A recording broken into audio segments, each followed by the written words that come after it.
Hola, buenos días. Hello, good morning. Doy la más cálida bienvenida a toda la You are audiencia warmly welcome para abrir estas primeras to open jornadas de these first investigación sobre research materialidades sessions fotográficas, on photographic pensamientos en materiality, torno a la thoughts materialidad de la around fotografía, materiality of que photography, se organiza desde el which is Centro organized Materia, from the que Centro pertenece al Materia, Instituto which belongs de to the Investigación en Arte y Cultura de la Research Universidad Center Nacional del of 3 de Investigation Febrero. on Art and Culture within the National University of Vamos a 3 de Febrero. tener 2 días muy We will have nutridos, 2 espero de mucha fruitful discusión. days of a lot of debate, Eh, I hope. y yo quisiera insertar I would like estas jornadas to insert de algunas these sessions ideas within que me a fueron few viniendo para ideas adelante que which leí came up el programa, ¿no? when I Sobre todo read si the alguien program in lejos the de la eyes materia, yo no of me dedico a somebody la who doesn't fotografía, understand about the topic. I don't eh, work in uno photography. podría pensar One might que la think distancia that entre el distance soporte between the de una support fotografía of y a la photography imagen que and se the guarda image en ella that pareciera is una held in it distancia donde seems a distance pareciera no mediar, where ¿no? Aparentemente una gran complejidad. a large complexity does De not hecho, exist. el propio In nacimiento de la fact, the fotografía birth of photography parece itself enfatizar seems to su cualidad de emphasize its transparencia, de quality of anonimidad. transparency. Ahora, sin embargo, esta However, distancia this distance en su propia in materialidad, its own en materiality, esa dimensión I'm material, speaking of that esa material distancia dimension, entre el this soporte distance between the y el producto support final and the final product eh, contiene, aloja contains, procesos holds técnicos, technical processes, experimentaciones, experimentations, elecciones estéticas aesthetic choices, y una serie de and procesos a series of que processes terminan which contribuyendo end up a contributing ese producto final, a to su that end propia product, to significación, its all sea lo que to its sea ese signification itself, producto final, ¿no? whatever Sea the final representativo o product, no. whether it is Es decir, representative que se or trata not. de That una is to say, distancia que it is yo a distance enfatizaría that su I carácter would semántico, emphasize en its ese semantic espesor, nature, and within es this depth, donde uno puede encontrar we can una, find un sinnúmero de endless elementos sobre los cuales elements pensar y on which we reflexionar. can think Es and decir, reflect. que estas That is jornadas to son say, precisamente these para sessions eso, are para precisely for reflexionar sobre that, esa to distancia. reflect on that distance. Vamos a ver We will problemas de experimentación, look at problems of vamos a encontrar, experimentation. We will presten find, atención a diferentes if tipos you de pay materiales attention, en different types torno of a la materials fotografía, around también photography, problemas de also conservación que conservation implican problems, la materialidad, which problemas materiality también vinculados implies, also problems related to a los archivos, es decir, the los que archives, guardan that is to say, esa those that materialidad, keep that y también materiality, problemas also filosóficos o philosophical políticos, problems, ¿no? Preguntarse ontological acerca problems, de ciertas asking oneself cuestiones ligadas a about la materialidad. certain Todo aspects esto, related to antes de materiality. dar All this, and then la I'm giving the palabra a las floor organizadoras, to the todo organizers. esto decía, All this, I was eh, saying, como si fuera en un as if it concierto, were in a eh, concert tocado por diversidad de voces. Y played esto by es lo que me different parece que es voices. otra de las This is virtudes what de is este another of the encuentro, virtues porque vamos of a this escuchar las encounter, voces because we will hear the de voices los historiadores, las voces de of the los fotógrafos, historians, the las voices of voces de los photographers, the conservadores, voices of the de los conservators, artistas, of the y artists. se trata de que podamos And entre todos the idea generar is este that all of diálogo us y together should bring about avanzar this debate en, en- and en- advance en el desarrollo de in ciertas the ideas en development of torno a la certain materialidad. ideas around materiality. Este es un evento que, si bien son estas primeras jornadas, This is an tiene event which, although these are the first como sessions, ustedes lo it van a has an poder ver por international nature, as you will muchos de see los invitados by que many no of the solamente se van guests a we have exponer, sino los que también that are están going to escuchando, el present, and público que also who está are escuchando listening, y que the no se public that limita is listening solamente to us, which is a not Argentina. only Así que a todos, in tanto a los Argentina. expositores So como for al everybody, público, presenters and the les doy public, una cálida bienvenida desde el I give you a warm welcome from the center, and I'm giving the floor now to my two colleagues who are the organizers of this event, which I must say is part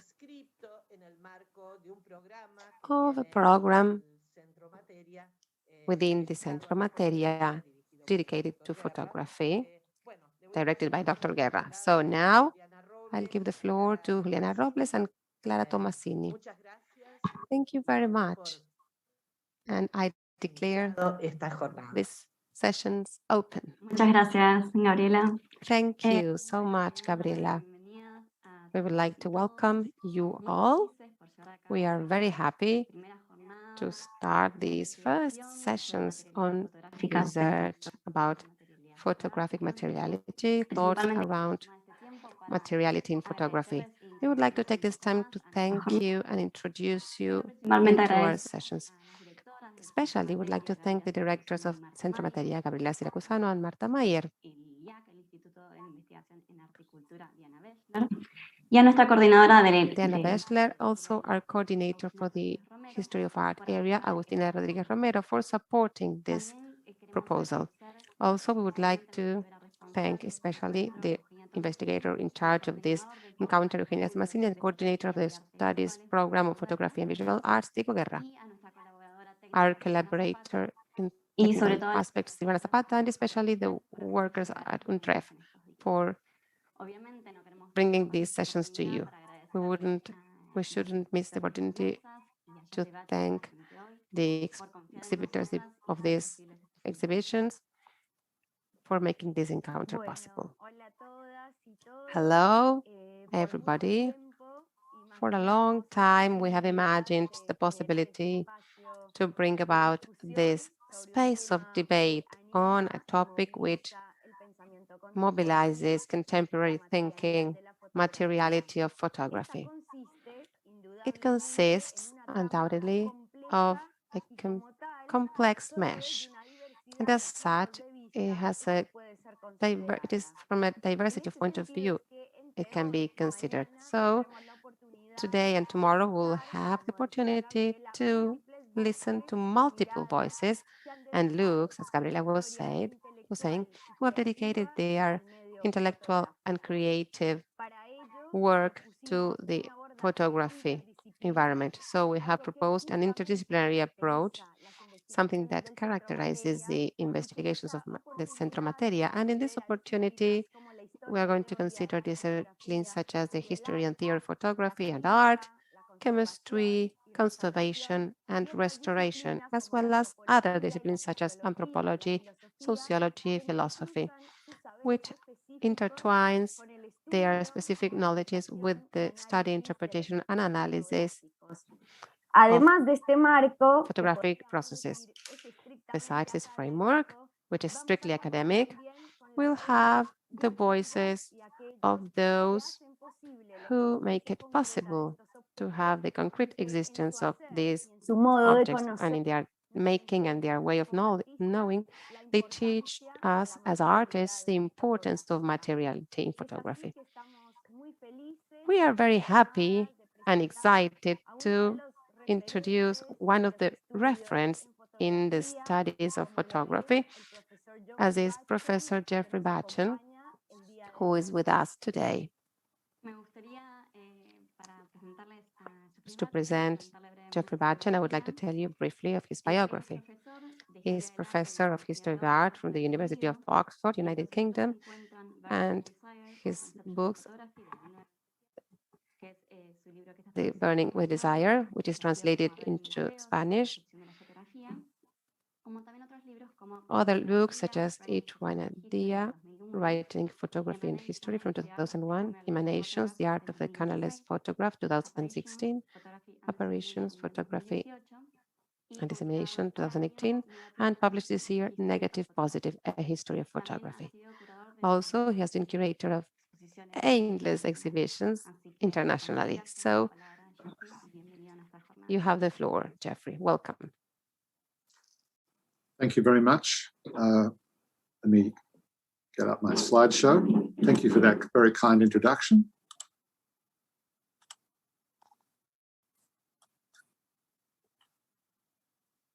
And thank you to my audience for listening. It's very nice to be able to contribute to this discussion. I think this conference very much has its finger on the pulse. I think the materiality of photographs is becoming an increasingly important area.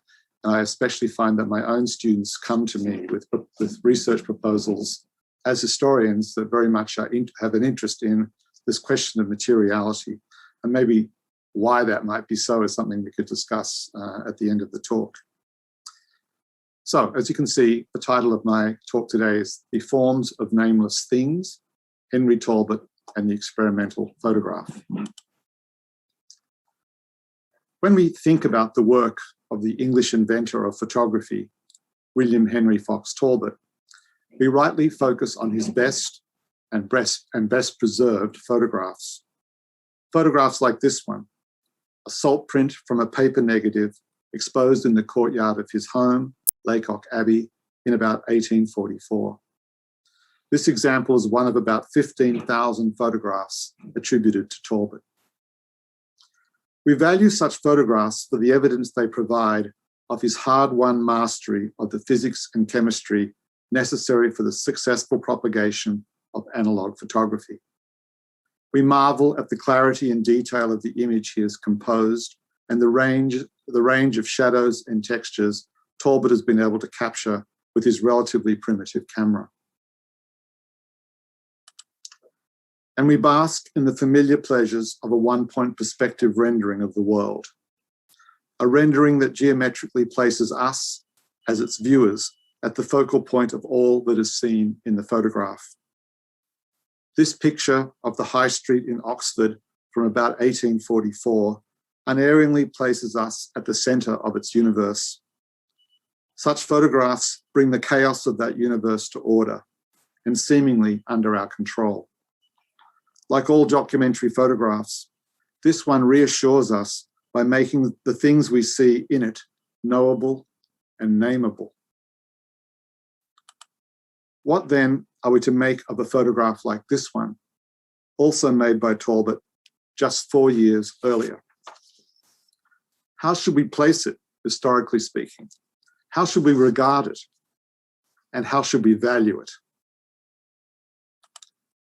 In today's talk, I want to suggest that we adopt a phrase from Talbot's own 1830 poem titled The Magic Mirror, and think of such photographs as offering us, and I quote, the forms of nameless things, and therefore something more, or at least different, than is provided by the usual documentary picture.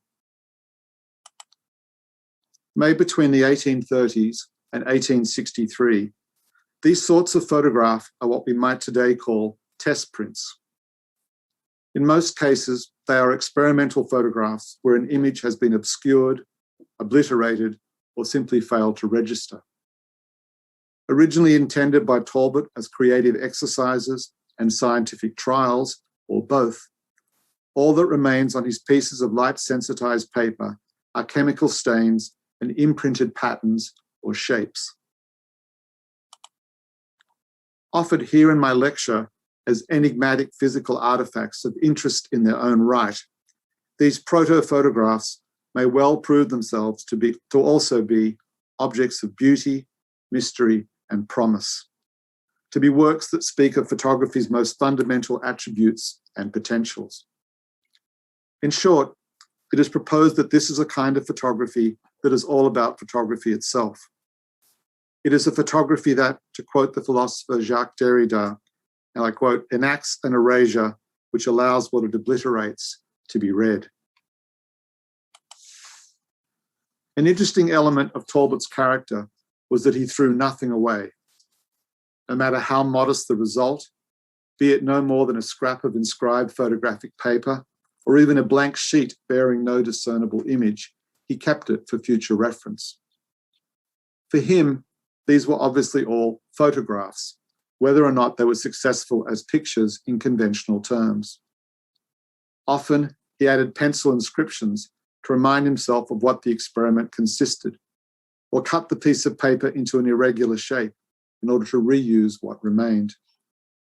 The end result is a collection of photographic odds and ends, of bits of photograph that consist of nothing but photography. Appearing to be abstractions, I suggest to you that these are in fact as realist as photographs get, eschewing all illusion in favor of the medium's most essential feature, the activation of light-sensitive chemicals soaked into a two-dimensional substrate. No matter what else they might be, they are photographs that are always about this, about their own inherent photographicness. They are all about their potential to be photographs. This is no small thing. To look at these photographs is to get a glimpse of a primeval moment in the medium's history. We get to witness its coming into being.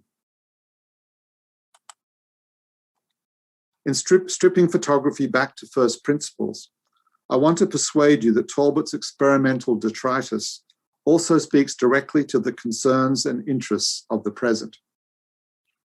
In an era of digital imaging, in which the photograph appears to have become an ephemeral and immaterial apparition, the physical capacities of analog photographs have suddenly become a matter of intense interest. Indeed, when examined in this context, Talbot's early photographs transcend their origins in the mid-19th century and invite us to consider what they still might have to say to us today. Talbot began making photographs in 1834, following his failed attempts to draw the landscape he witnessed during his belated honeymoon in Lake Como in Italy. By the middle of that year, he was sending examples of his experiments to friends and family members. On December 12th, for example, this is 1834, his sister-in-law, Laura Mundy, wrote to thank him for what she called the beautiful shadows that she had recently received from him. And then she writes, "I had no idea that art could be carried to such perfection. I had grieved over the gradual disappearance of those you gave me in the summer, and am delighted to have these to supply their place in my book," unquote. This perfection was unfortunately only temporary, as Talbot had not yet discovered a means of preventing his photographs from continuing to develop in response to light and go black. These earliest prints therefore hovered somewhere between life and death. Perversely, the very light needed to see them proved fatal to their continued visibility. In a sense, Talbot's struggle to overcome this shortcoming was a struggle with mortality itself. It was one of the many struggles in which he engaged in his laboratory over the next decade or more in order to improve the permanency, clarity, color, and speed of his new invention. In his first formal essay about photography, written in January 1839, Talbot argued that the many systematic trials he undertook and the improvements in the process they enabled provided what he called a new proof of the value of the inductive methods of modern science. This helps to explain Talbot's mode of working, a combination of close observation, applied knowledge, and repeated experimentation with different chemicals, exposure times, applications, and conditions until he was able to achieve a suitably predictable result. It also helps to explain the existence in his archive of quite so many bad photographs. In other words, to make good photographs, he first had to take imaginative risks, try new things, and produce a certain number of informative failures. As you've already seen, those photographs vary considerably in size, appearance, and manner of production. Some have been exposed in a camera, many have not. Some are photogenic drawings, Talbot's earliest photographic process. Some are later color-type negatives or salt prints. A number of them comprise nothing but thin strips of paper that seem to have been dipped or bathed in light-sensitive chemicals, thereby inducing a diversity of mottled colors. Other examples are marked by what look like monochrome stains, streaks, or blots, their chemical blemishes appearing in the matted fibres of Talbot's paper as if by accident, without symmetry or apparent purpose. In contrast to these, some prints display distinct patterns of circles, grids, or mesh, or boast strident geometries, such as floating square or rectangular shapes, or a single dark chevron filling the picture plane. One photograph offers varied shades of blue, the effect of being treated with 4 different states of silver bromide. Another exhibits a surprising range of primary colours. Yet another tantalizes with a glimpse of fragmentary historical text, a smattering of incomprehensible Norman French coming into visibility within a marginal lozenge of sepia chemistry. Defying easy description, what we're seeing here is a photography gone wild, a photography out of the photographer's control. A particularly remarkable series comprises 12 test patches that Talbot produced in February 1863, about 17 years after he had taken his last known picture with a camera. Discouraged by the uneven fading of the photographs printed for the June 1846 issue of the Art Union and for his 1845 book, Sun Pictures in Scotland, Talbot had abandoned photography and instead concentrated his energies and intellect on the invention of processes that would allow permanent ink on paper photomechanical engravings to be made. In late 1847, Talbot wrote about his idea for what he called transferring photography to steel engravings in order to achieve a reliable method for illustrating books with photographs. By 1852, Talbot had begun experimenting with his first photomechanical process, using sheets of gauze to create patterns that would allow a pixelated image to be photographically formed on a metal sheet. By October of that year, he was able to file a patent for a printing process he called photographic engraving. Ink on paper photographic images could be made using this process, but they lacked the ability to carry detail over broad areas and to preserve the delicate middle tones. In April 1858, having found a way to introduce an aquatint ground to the process, he filed another patent for an improved system of photogravure, which he called photoglyphic engraving.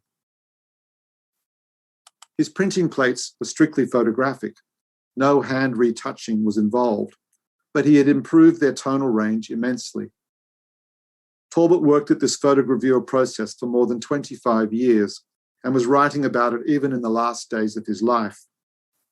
To prove its value, he often made photoglyphic plates from other people's photographs, including of this view of the interior of Rosslyn Chapel near Edinburgh. These are the kinds of picture he henceforth made. Until that is, this brief period in 1863, when, for some reason, he returned to photography and made a dozen photographs. Made on different days within the month of February, some dated in pencil at February 17, 18, 20, or 21, and others left undated altogether.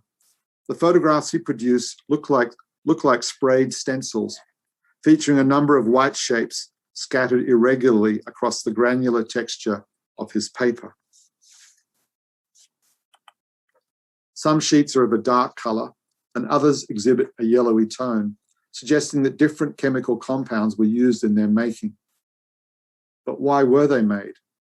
What did their repetition over several days signify to their maker? We don't know, and we probably never will. What we do know is that some of Talbot's test prints were exposed to light for 1 minute and others for a month.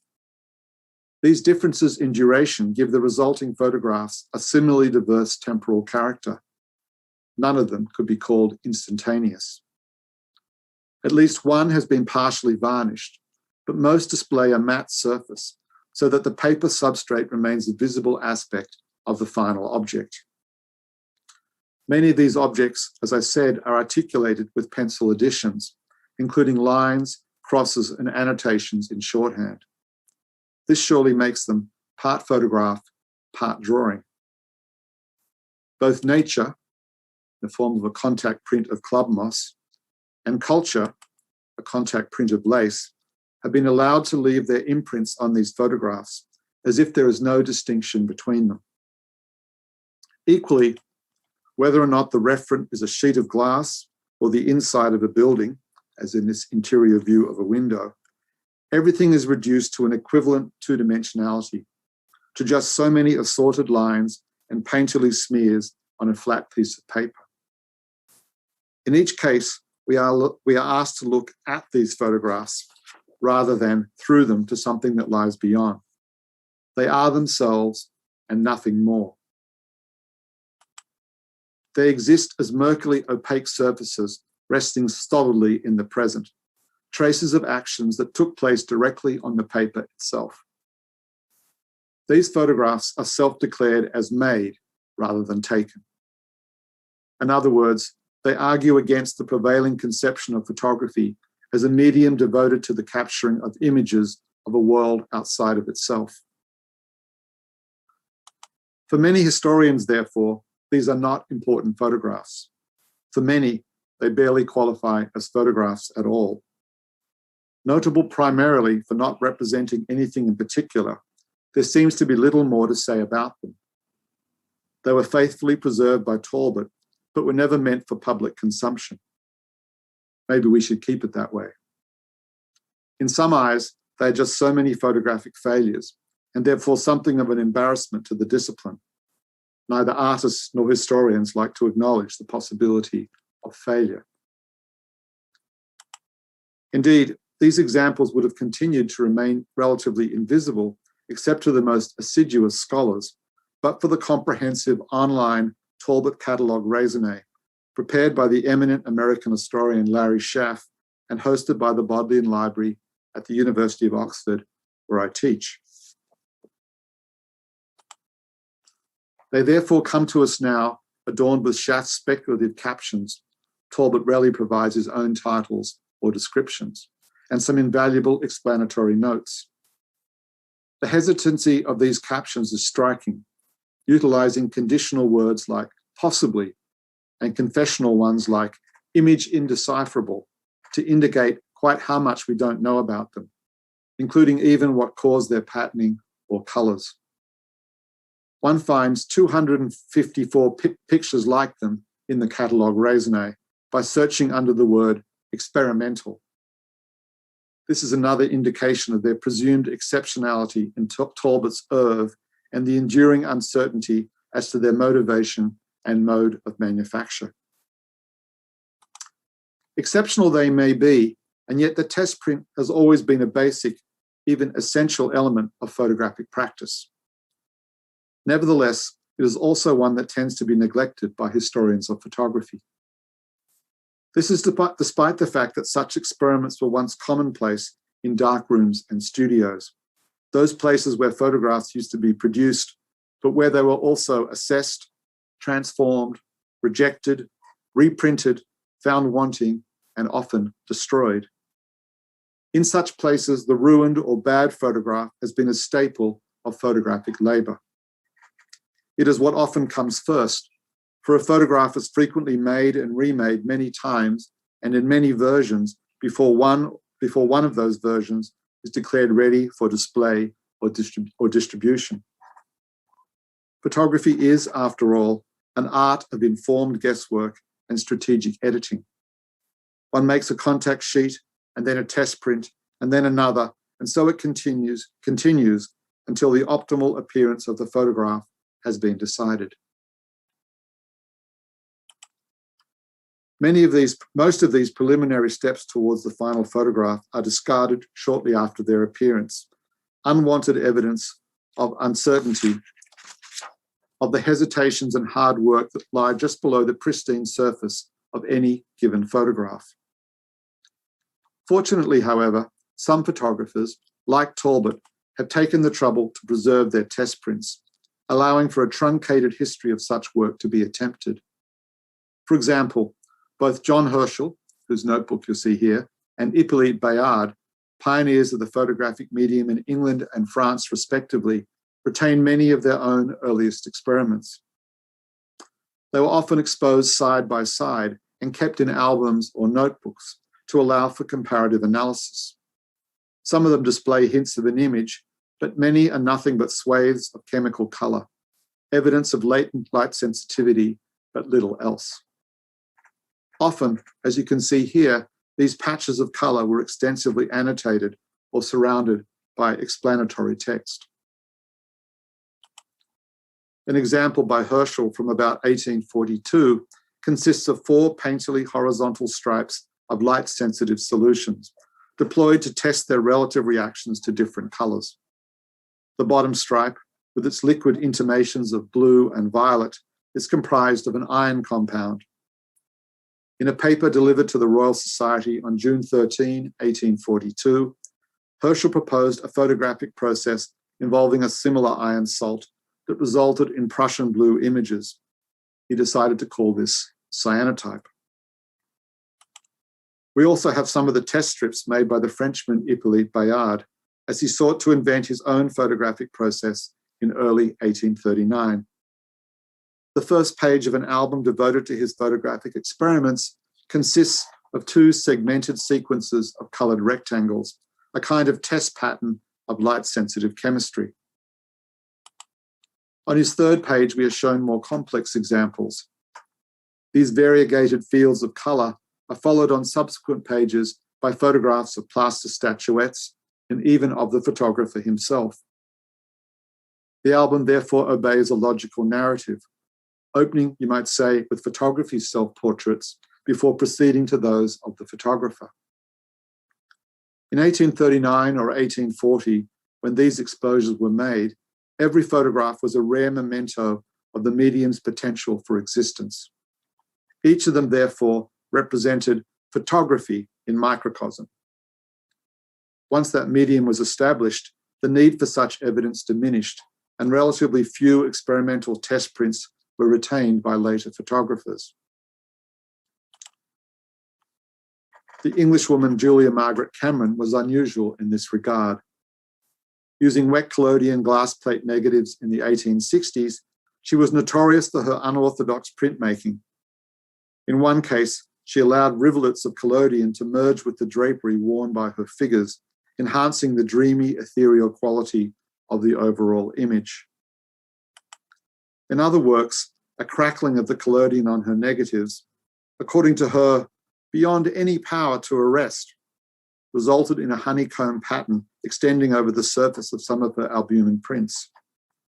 This joined the visible imprint of her own fingerprints in the emulsion. Problems like these were not confined to her work alone, but unlike other photographers, she was willing to share her mistakes with her friends and patrons. For example, in 1865, at his request, Cameron sent 67 defective photographs to the artist George Watts. These included prints in which figures stand out starkly against dark backgrounds, an effect caused by missing collodion. In others, faces swim in swirling chemical mists or are framed by the lines of a cracked negative.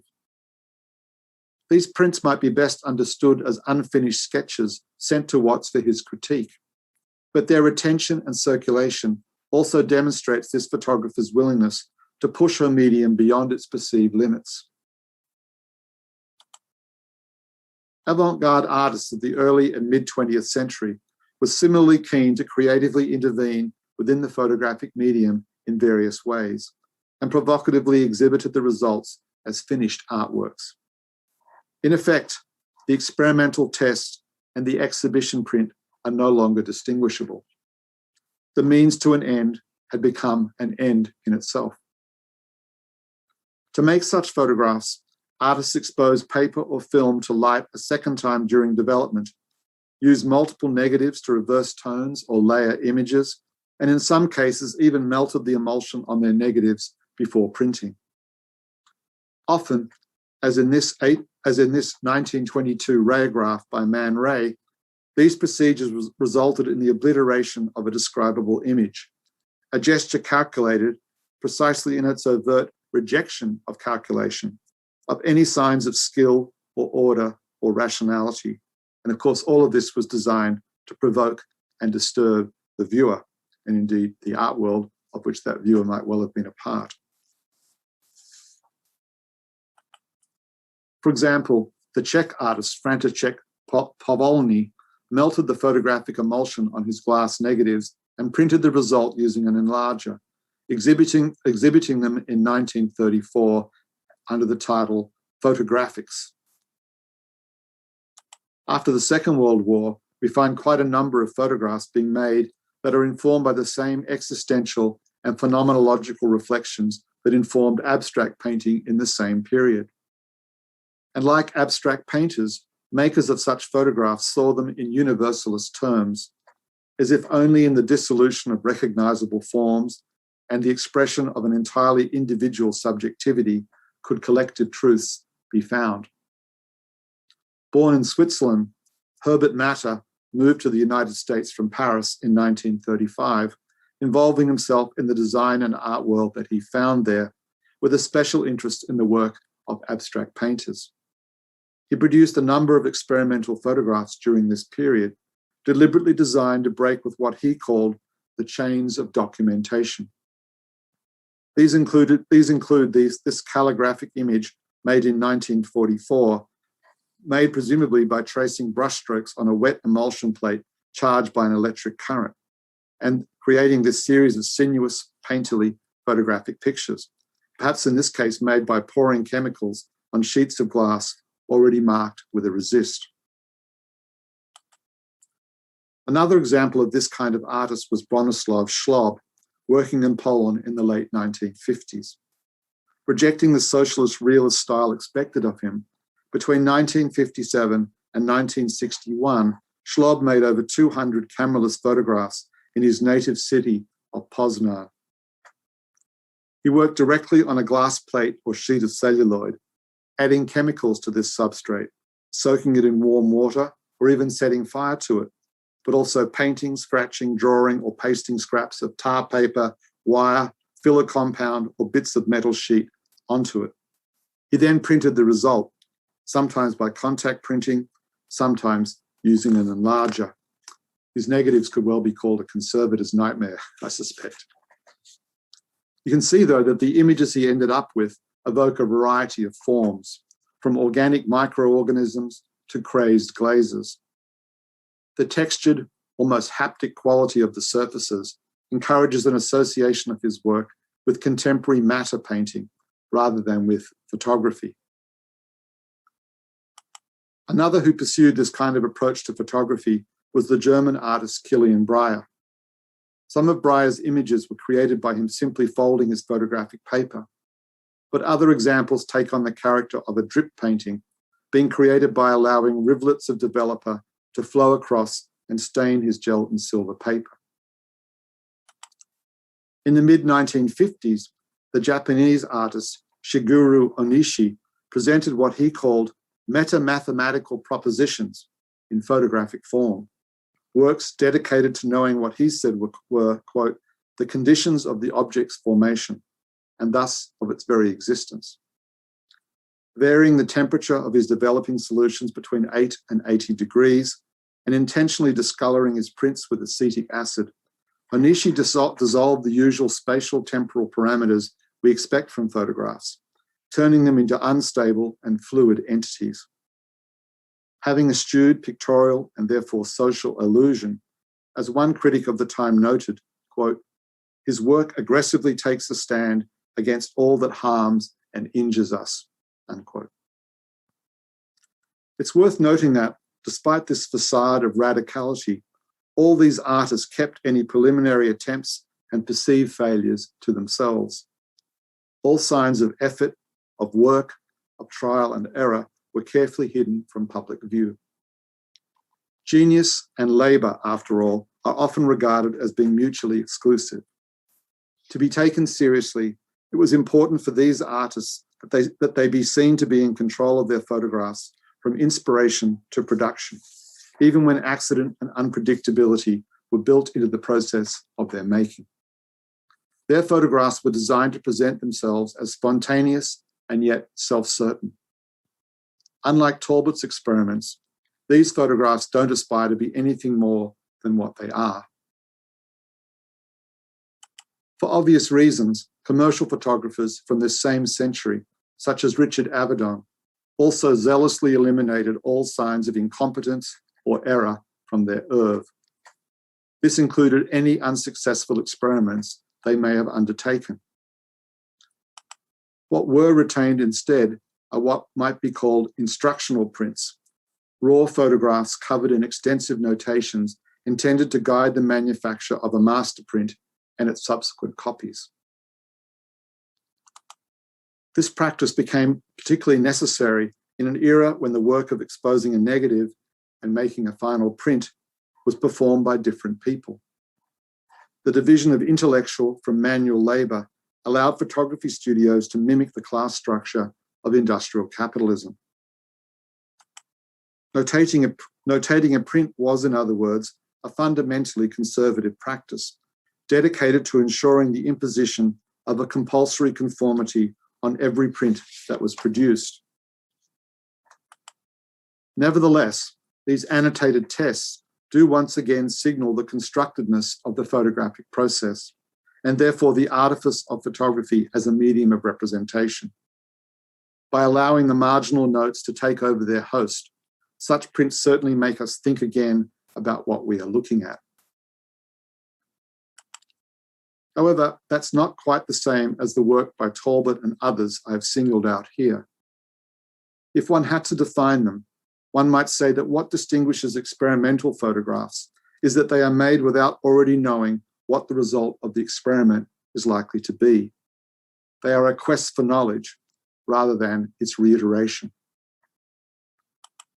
Motivated by the process of their making, rather than by a desire to produce a specific image, they are steps in a journey to a destination not already identified in advance. In that sense, at least, the experimental ethos established by Talbot at photography's beginnings has recently come back into fashion, at least among artists. The adoption by some of analog processes and artisanal printmaking offers a clear contrast with today's post-industrial information economy and its dissipation of the photograph into a myriad of transient electronic signals. The American artist Alison Rossiter, to take but one example, buys packets of expired and unexposed photographic paper on eBay, some of it a century old, and then develops and prints that paper, never quite sure what the resulting object or image will look like. An extended period of accident and serendipity is allowed to determine the look of the resulting photographs. By declining to provide the viewer with a passive reception of an elsewhere once seen by someone else, photography of this kind forces us to think about the activity of seeing taking place in the here and now, confronting us with the consequences of our own perceptual agency. As with Talbot's test prints, these are photographs that turn the act of viewing back onto the viewer, making us, rather than the photographer, the party responsible for their meaning. If we allow it, Rossiter's photographs take us on an unpredictable semantic adventure. The photographic medium is and has always been a politically charged field. To engage the visual and chemical grammar of the photograph is to dispute and challenge that politics at a very basic level. Apart from anything else, to make such photographs returns photography to the unique handmade craft it was in Talbot's day, and away from an automatic subservience to global capitalism and its vast economies of mass production and exploitation. In 2017, the Australian artist Justine Varga offered an even more explicit homage to Talbot's practice. Mounting an exhibition titled Photogenic Drawing, Varga took a single wall in an unused retail store and layered it with a dense collage of her own experimental test prints, often torn shreds of paper salvaged from her work in the darkroom. The edges of these pieces of paper obstinately curled off the wall and into our consciousness, collapsing any distinction between image and object, between looking through and looking at. In every aspect, the usual order of things was disrupted, and the practice of photography turned inside out.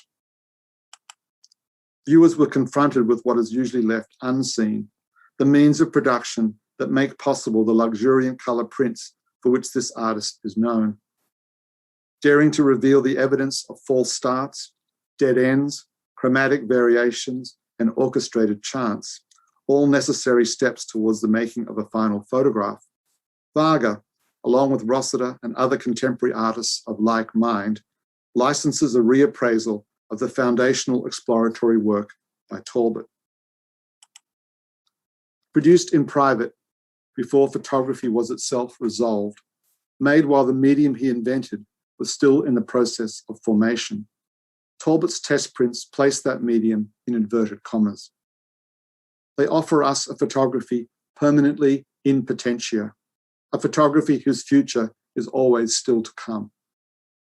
They also insist that photography is a cultural as much as a natural phenomenon, foregrounding our own role in its creation and signification. Refusing to offer a transparent confirmation of the world's perspectival coherence, this is a photography that cannot be used to authorize the continuation of business as usual. Offering haphazard smears of color or an overall pattern, and therefore no singular resting point, these photographs actively decenter the observer, asking us to continually cast our eyes back and forth over the photograph's surface, from edge to edge. Lacking a visual confirmation of a stable position in time and space, these are photographs that refuse to provide a secure haven for our fragile subjectivity. They don't do what photographs are supposed to do. Instead, Talbot's prints force us to think about our own expectations of photographs, which his work reveals to be both malleable material things and perennial philosophical dilemmas. These are prints that turn photography's identity into a question, and therefore ours too. Bringing the history of that identity full circle, Talbot's experimental revelations displace our habitual complacency in front of these and all other photographs. And this is why their serious consideration has never seemed more urgently necessary than it does right now. Thank you for listening.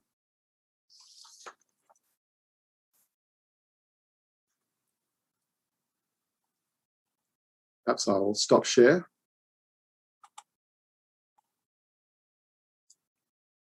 And I'm happy to take any questions or comments that people might have.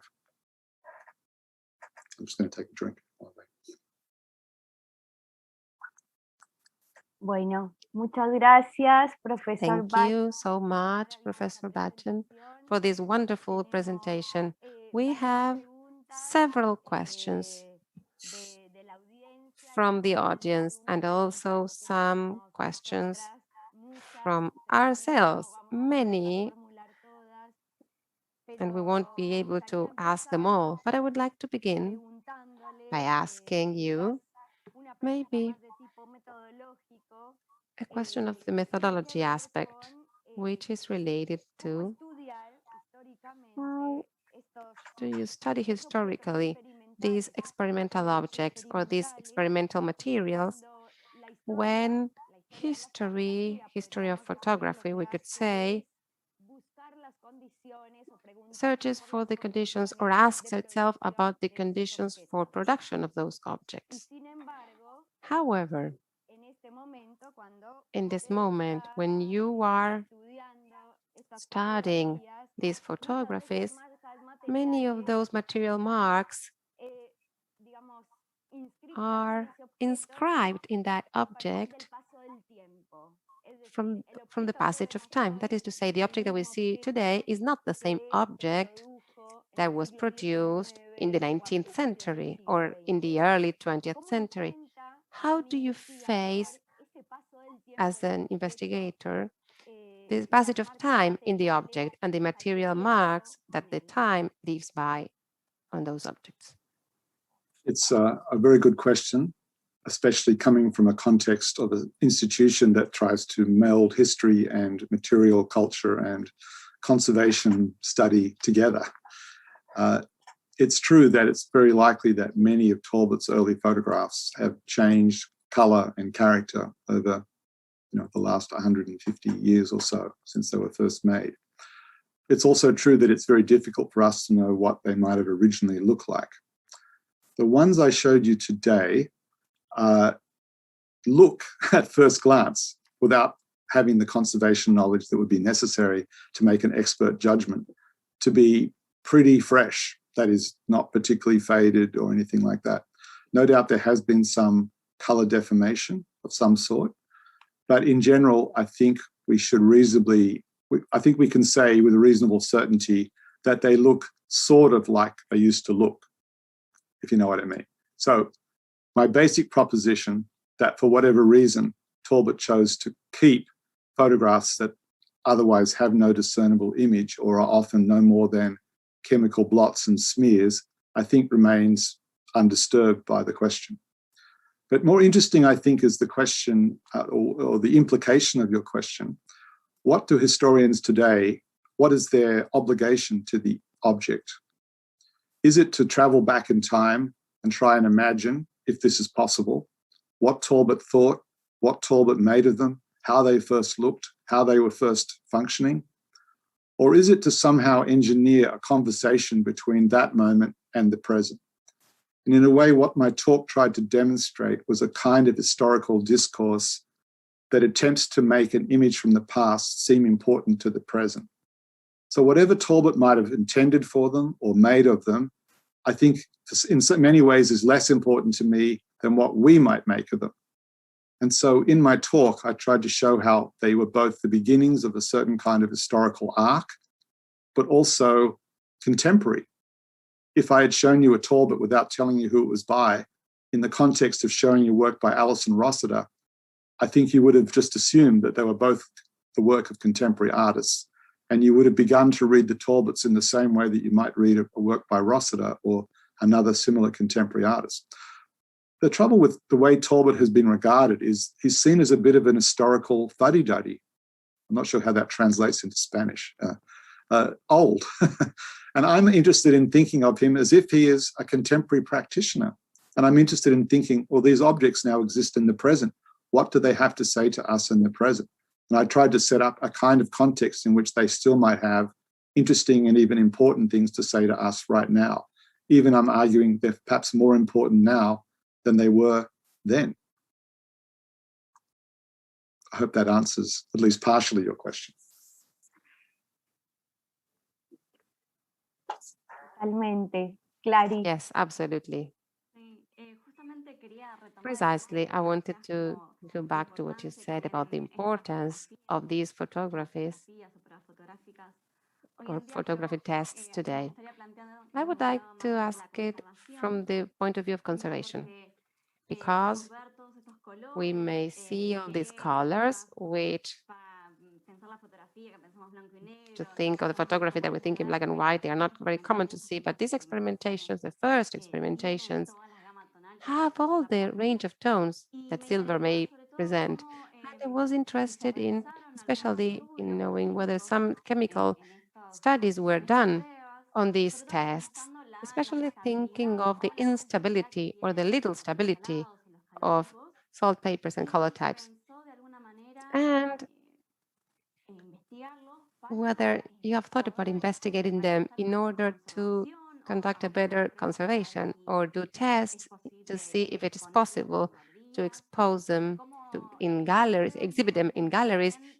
These tests enable us to preserve the photographies that do have images or that are part of the visuality of the 19th century, such as, for example, the first photos that you showed, or in Talbot's book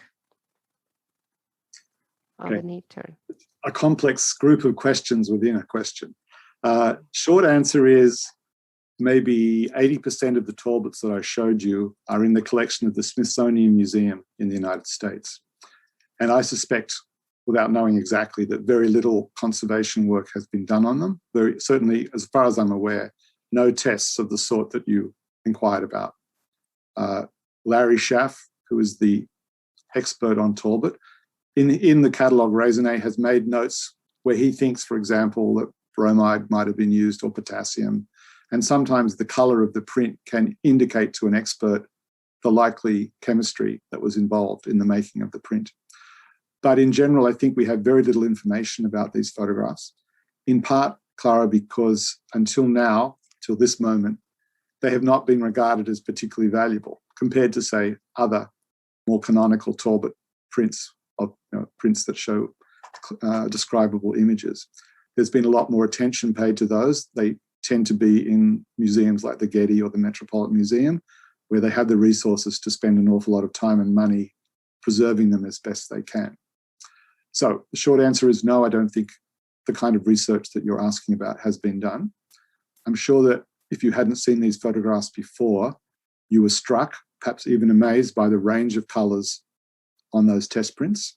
I found them extraordinary when I saw them, because one is used to a certain monochrome sepia tone to Talbot's photographs. Sometimes you see yellow prints and other colours, but those test strips that seem to have this mottled range of primary colours are quite extraordinary. Who says there wasn't colour photography in the early 19th century?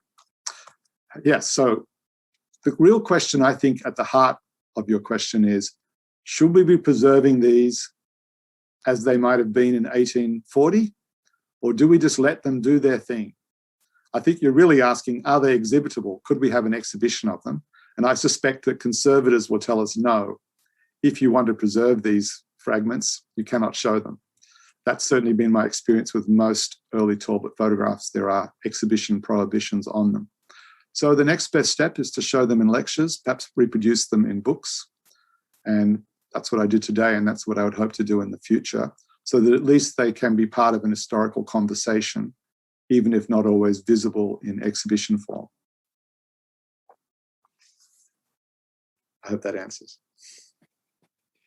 Sí, muchísimas gracias. Yes, thank you so much. Well, I'm going to ask you a question which mixes a question of mine with a question of the audience. Okay. Let's see. It relates to the question of abstraction. So, our consideration of abstraction is tainted with the categories of modernity, pictorial modernity. And from that, we also understand photography many times. My question is, how can we rethink this notion of abstraction? Changing the categories to think of the photographic object. And Danielle from the audience asked us whether we can, let's see how we can connect these questions. These experimental tests, in the manner of Talbot, aren't they a form of providing the market of art with works, between inverted commas, abstract, unique, abstract, which are against the basic principle of photography? I hope that it is understood. Yes, it's understood. Whether I have a good answer is another question. So the question of abstraction is a very interesting one when you are confronted with photographs like these. We usually associate, even assume, that photography is a sort of realist medium that gives us a describable pictorial view of the world. But here we see examples of photographs which have no describable image. Occasionally one sees patterns and one can describe them, but many of them are no more than smears of chemical residue. And I think I did conjure the word abstraction because that's, when, especially from an art historical point of view, my own training, that's the word we conventionally use to describe images where there is no discernible thing being depicted. However, I also tried to suggest that you might say that photography is inherently unable to be abstract. As an indexical medium, it always represents the thing which has caused the chemical reaction that has left its residue in the paper or other substrate. In that sense, it could be argued that no photographs can be abstractions. I take the use of the word abstraction within art history to mean an image derived from something that is no longer discernible. But I do not regard these Talbots as having been produced for that purpose or in that way. Often they are simply the residue of a chemical experiment or an exposure to light. They are not attempting to depict anything other than themselves. And in any case, they are not abstractions. They are photographs about photography. They signify very clearly, and especially to Talbot, they signify, I used bromide today, I used potassium today. They had very real meaning for him, which of course is why he kept them.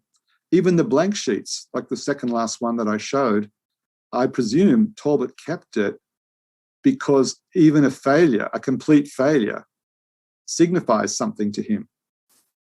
It says, blind alley, don't try this again, or this was a mistake, try some other method. And he keeps it to remind him of that blind alley. So they're not of nothing. They are not abstractions in that sense. They're, as I said in the talk, as realist as photographs can be.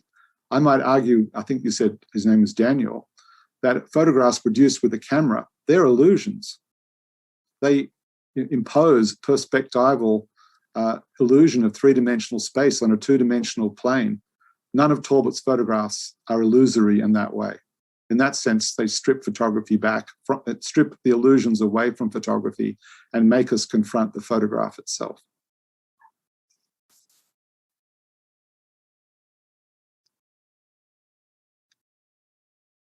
Muchas gracias. ¿Sigo? Thank you very much.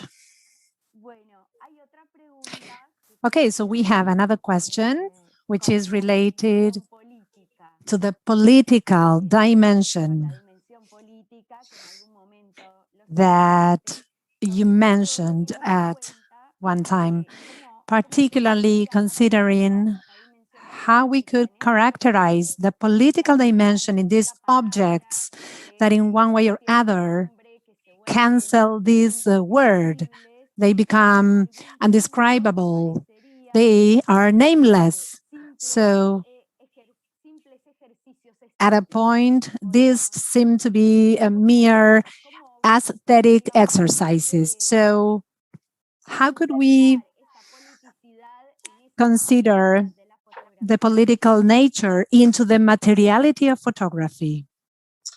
So I think where I would take issue with the question is the word mere, a mere aesthetic exercise or something to that effect.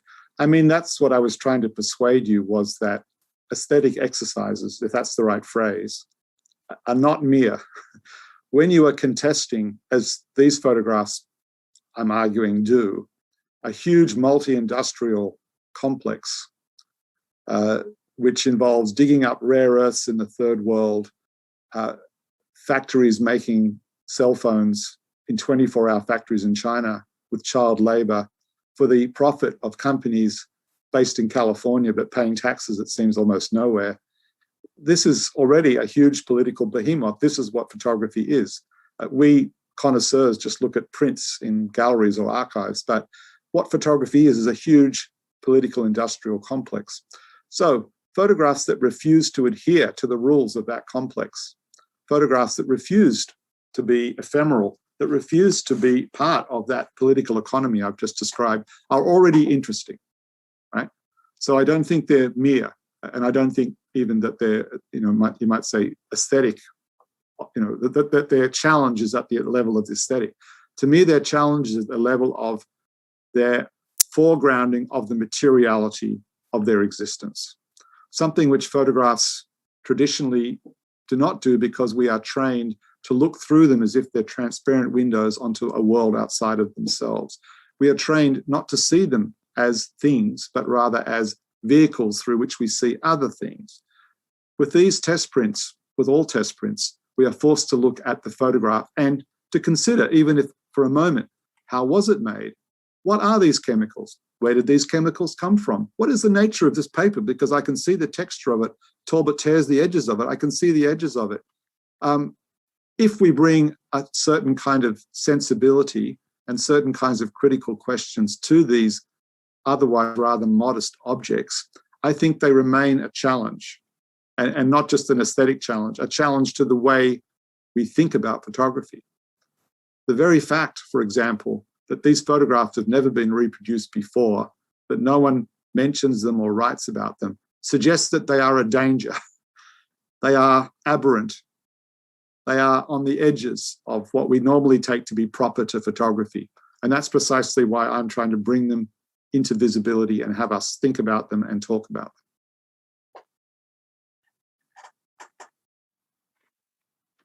Buenísimo. That's great. I also have another question related to what you are talking about. In the case of Alison Rosister, that takes this photographic material and goes against the global capitalist automation, let's say. So thinking about this analog materiality, that has a sense in it. I think that all photographers have experienced and tested our materials very well. But my question is, how could we go against this capitalism automation in digital cameras, in the digital picture? Because we know that things are closed, obscure there, like a black box, that we don't fully understand how it operates as a whole. Is it possible to go against the digital image in thinking about materiality in the digital image as well? So let's think about that. Two elements. Of course, as you point out, Clara, I'm making an argument, or at least I'm throwing out there for the sake of conversation, the idea that the work of artists like Rossiter, and Varga for that matter, but there are other artists like them, are contesting the digital economy, and everything that it represents. But that isn't to say, of course, that they're not also in capitalism. They are, both these artists, all these artists are, of course, making luxury objects in art galleries for the sale of mostly wealthy people who are, of course, benefiting from the fruits of capitalism. So I don't want to overplay it and pretend that somehow the making of a few artworks is going to topple the entire edifice of contemporary capitalism. However, I would say that in whatever work we do, whether we're writers or conservators or archivists or historians, one has to do what one can do within one's local sphere. And that these artists are trying to think aloud in a way that allows the rest of us to think to ourselves about capitalism and its modes of production and photography's place in it and its greater links to broader economies and systems of social and ecological exploitation. Now, Clara, the second part of your question was, well, how can we deal with the complexities of, our cameras, which are now such complex objects? Well, I am sufficiently untechnical to say something similar about even a motor car. If it breaks down, I have to call an expert. I don't know how to fix it myself. I don't really know how it functions. I press the button and it starts, and sometimes it stops and I don't know why. And I would say, probably, Clara, you and I have different expertises. I'm an historian. I gather you work in conservation or material history. There are people who are expert, who do know how to read software and indeed change software, who do just analyze the political economy of the cell phone industry and who do understand how electronic sensors work. And we, you and I and other members of our audience, we of course need to be in conversation with those experts. We need to learn from them, and then we need to take whatever actions we can with the knowledge that we have at our disposal. But from my point of view, the first step is to embrace, you might say, the history of photography and begin to see it for what it is and not be distracted by some illusions that continue to prevail in the way that history is told and retold. So that's a first very small tentative step to what might be a bigger engagement with all of the context in which that history is told and retold.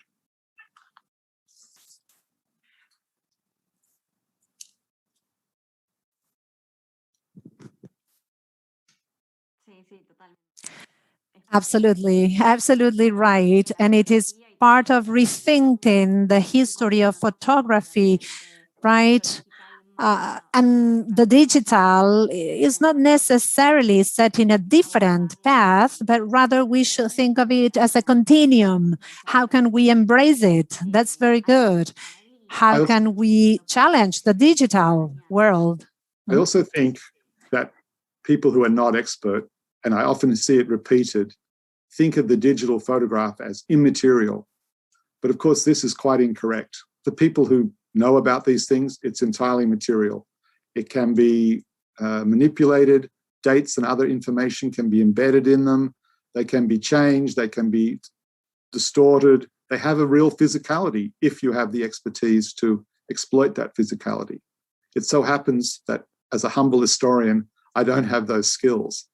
But it wouldn't be surprising to me at all if my children, even now, have those skills. So I think it's a matter of contributing what you can in whatever field you undertake and engaging a more interdisciplinary conversation about what photography is and what it could become. Sí, mismo también me estaba preguntando. Absolutely. And I was asking myself, will we ever find these digital tests as Talbot tests were? Are we having these initial early abstract tests already? I mean, I'm thinking about this idea that conservation and preservation of digital photography is a field that is working a lot right now. So how can we conserve this digital work, right? It has its own complexities too. You're absolutely right. And I feel very sorry for archivists and conservators who, of course, once upon a time only had to deal with paper and analog objects and now have the extra complexity of having to preserve in whatever way they can, both the electronic physicality of the digital image, but also the living interconnectedness of the internet. How does one preserve that? Even if one cuts a piece out and somehow puts it on some sort of hard drive, it's not what it was. It's a reminder to all of us that museums often kill the very thing they're trying to keep alive. I remember, and I often have to tell my students, that when early search engines were introduced, like Netscape, which used to rule the search engine roost, and you used to watch an image unfurl down the screen like a Japanese screen rolling down your screen, and you literally saw it pixelate into being. And that's an experience that none of my current students have ever had, because for them, images on a screen appear instantaneously. So one thing is to remember and write those experiences down, because I wonder whether indeed we're going to have physical residual traces of that experience, of the emergence of the digital image in computer culture otherwise. So it's a difficult question. Fortunately, it's not my problem. It's an archivist problem or a conservator's problem, and I really do feel for them. I don't know how they're going to solve it.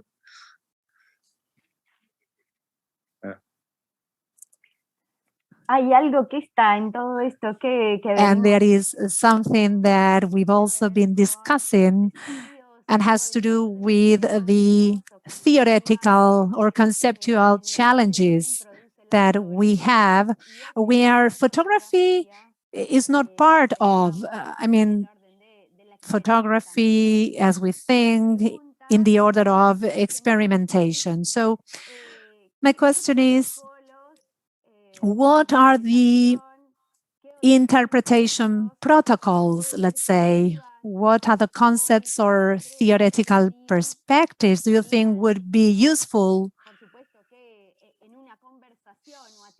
for a dialogue, for a discussion, in order to approach this type of photographic materials? You're asking me about digital photographic materials? No. About the Talbot type materials? No necesariamente. Not necessarily digital. Based on your research, yes, Talbot's, for example, we see how a philosophical repertoire as the erasure aspects and your books, how you also talk about this need to constantly rethink photographic theories in order to see what type of ontology has been developed around photography. So the question is, what type of concepts do you think, what type of reading protocols would be useful for us to get closer to these images that cancel the words and are hard to describe? They are difficult to describe. I'm not sure if there's a single group of protocols, but what I like about the conference that you have organized is, for example, I noticed Grant Romer is speaking, one of the sort of pioneers of photographic conservation, and so somebody with a vast body of experience based on his decades as a conservator. And then you also have a younger scholar, Finn Montour-Boyd, and she wants to talk about the political economy of the materials of the photograph. And as I was saying at the outset, I find that she, among other of my students, they're interested in how to ask political questions of photographs that are of nothing. They're not photographs of slaves. They don't seem to themselves contribute to colonial oppression. And yet, those photographs, any photograph from that period, can only come into existence because of certain colonial impositions and exploitations that brings raw materials like silver to countries like England and puts them in the hand of experimenters like Talbot. So I find a younger generation of students asking the sort of questions that my generation never really thought to ask. And so I would like to think, possibly, that a conversation between Grant, Finn, and myself, each of us coming from a different perspective, with, of course, the other contributors to this symposium, that maybe protocols will come out of that conversation. In other words, I'd be a bit wary about imposing any one set of ways of thinking or speaking about these kinds of objects. I think more productive is a conversation between people who actually come at it from slightly different perspectives and who, therefore learn from each other as they in the process of that conversation.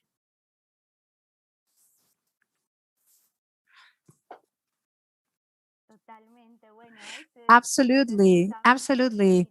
And that is right, the same spirit of this same encounter here that we are having, inviting different generations, inviting different looks and perspectives in order to think about photography in disciplinary terms. And as I see, we are having a great repercussion in the live broadcast. I mean, getting many reactions, many comments, great comments that the audience is expressing. People are thinking based on your presentation, based on your thoughts. I'm not sure if Clara, do you have any more questions? Because I would like to share with you what the people are telling us. Okay. I will read for you, Jeffrey, so that you can see. And if you want to give some answer or make your own comments, do you agree? Yes? Okay. Yes. It's okay. Just lucky I'm sitting down. Go ahead. Perfecto. Bueno, dicen en el chat. Perfect. So, in the YouTube channel, people are asking, how can we keep on with the tradition of hiding the mistakes as if it was something obscure that cannot be seen? I think that this comment is related to thinking about the photographic mistake, right? That sometimes people try to hide, try to conceal for the benefit of professionalization. What would you say about it, Jeffrey? What would you say about this idea of hiding your own photographic errors? I completely understand why, especially professional photographers, would want to do so. After all, I similarly hide all of my poorly written manuscripts and drafts of my own essays. However, of course, in the field of literary studies, we are often fortunate enough to have preserved, James Joyce's early manuscripts before the book is published, where we can see him thinking aloud, so to speak, on the page. And I think in this case, we're extremely fortunate that Talbot was a pack rat. It must have driven his family crazy that he threw nothing away, and that we now have this fantastic resource, the Catalogue Raisonné, all available online. So I chose to pick out the 200-odd photographs that are nothing but chemical smears, but somebody else could pick out all the photographs of work, or all the photographs of women, or all the photographs of architecture, and make a very different study. So I think online archives are going to reveal many things that we haven't previously been able to see, and that this is going to result in a lot of interesting conversations about the practice of photography, the work that photography involves, the labor, the people who do that work, not always necessarily the photographer, and that this is all going to open up our field for more interesting conversations.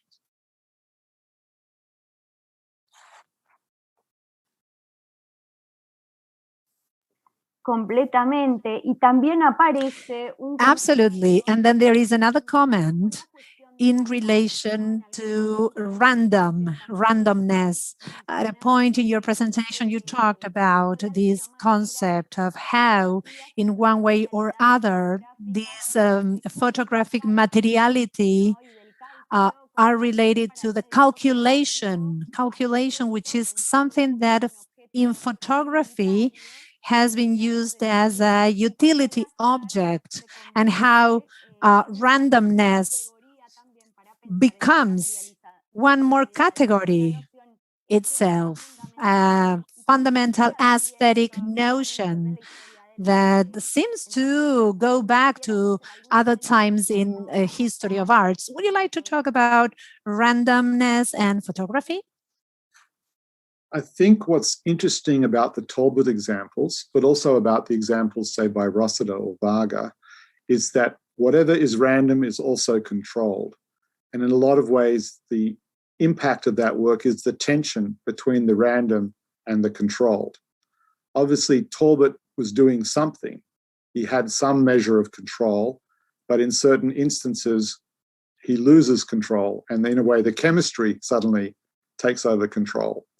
And so I think that is an interesting thing, but I would say none of them are just random. It's a bit hard to know how you would define random when somebody is imbibing a piece of paper with some chemistry and exposing it to light. Obviously, that action is not in itself random. The result of the action is unpredictable. So maybe unpredictability is a better concept to be thinking about. And then beyond that, of course, there is in photography always an editing process. Photographers have always tried to manage the unpredictability of the medium, light exposure, chemistry, printing, developing fluid, and so on and so forth. But they've also managed the unpredictability of those things by editing out those accidents which they do not approve of. So I think, again, there's a distinction to be made between those things that are truly unpredictable and accidental, and those things that are, you might say, accidents that have been accepted and therefore authorized by the photographer. And so another interesting distinction to think about here is the relationship between the private and the public, about what happens in a darkroom in a laboratory at a studio, and then what happens when a photograph is distributed for the public gaze. And those are distinctions that, again, in our histories, I think we haven't paid enough attention to. When does a photograph become of historical import? Perhaps one might argue when it enters into the public gaze and not before. So Talbot's test prints are in fact contemporary photographs because we are only seeing them now, and nobody has seen them more or less before this year or before they entered the Catalogue Raisonné. So I would say that is the case with a lot of photographs that in retrospect we might think are unpredictable or random.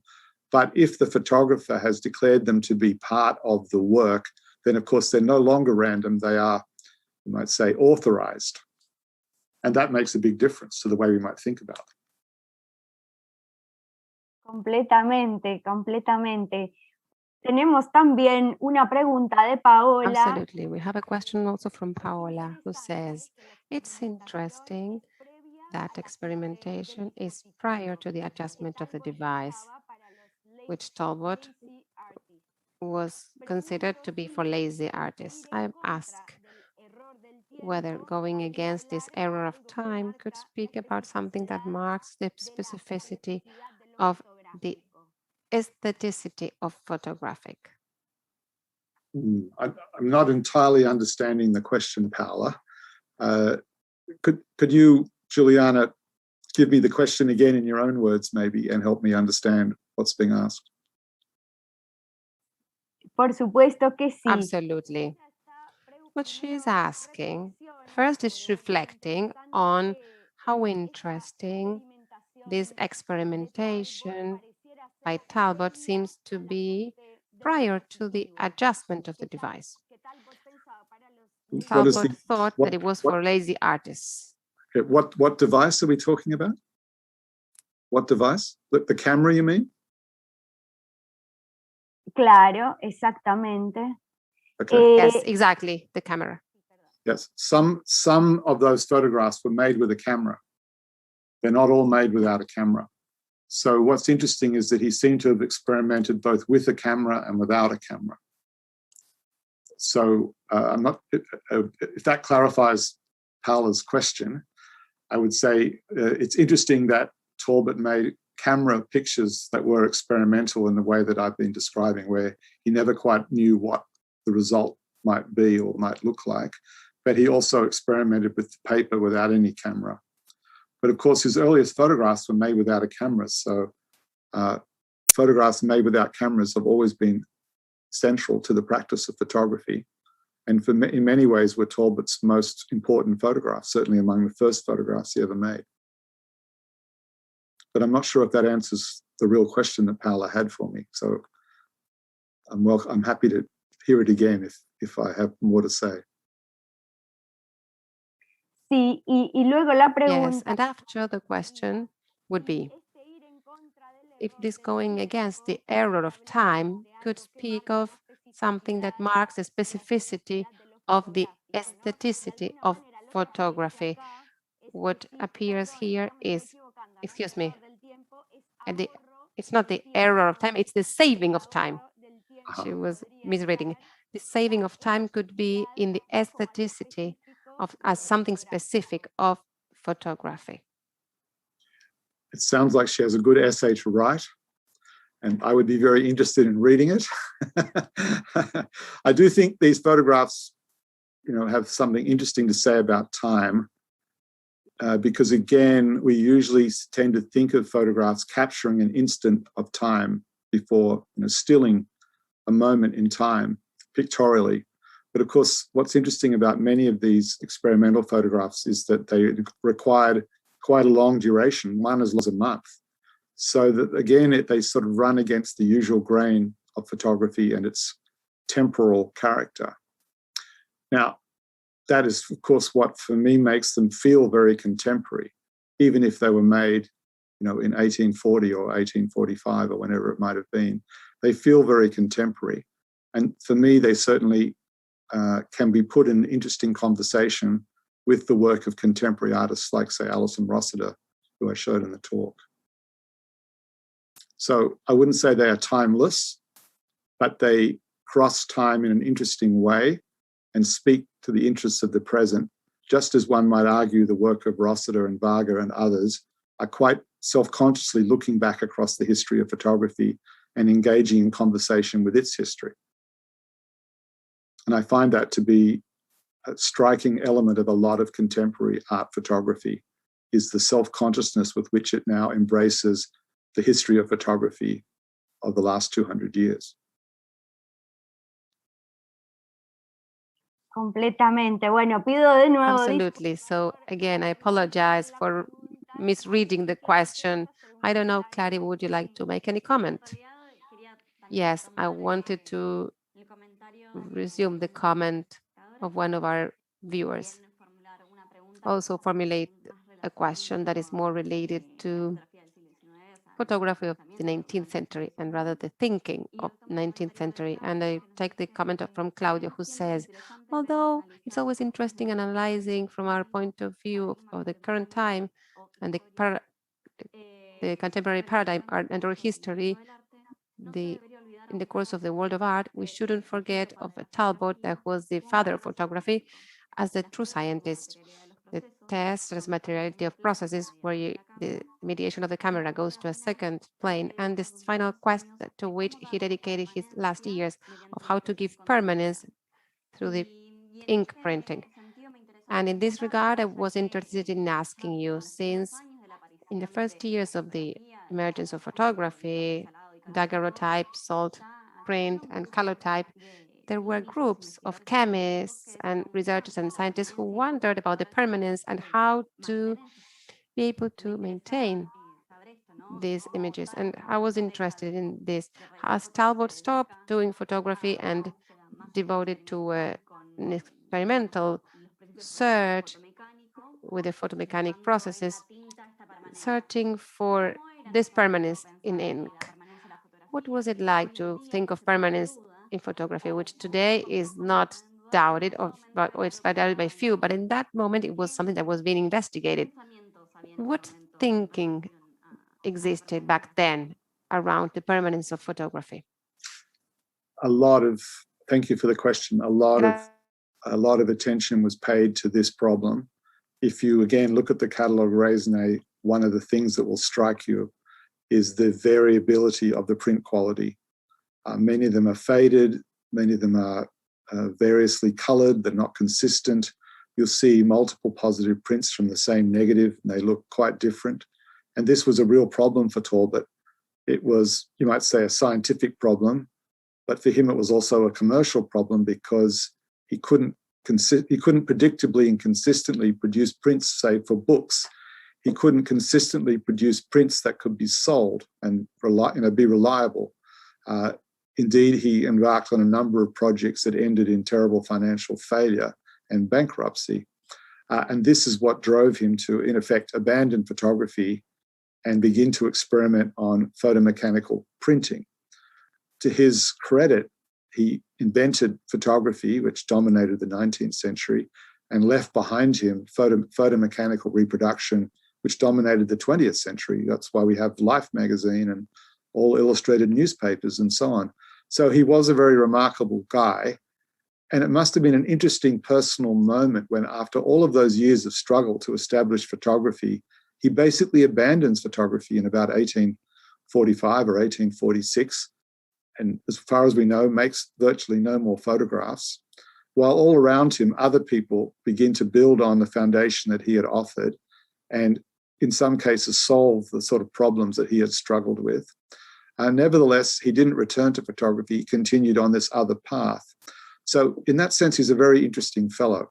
But you're certainly right. The question is certainly right that not only Talbot, many other people struggled with this problem. Queen Victoria, for example, agreed to be patron for a fading society in order to try and overcome the fading of photographs. And many other people were engaged in this struggle. So it was, both for scientific reasons, but also just for business reasons, a major aspect of photographic work in the 19th century to try and overcome the unpredictability of the positive print. So again, there's whole histories to be written about that. They are there in the history of photography, but like many aspects of that history, there's an awful lot of research still to be done.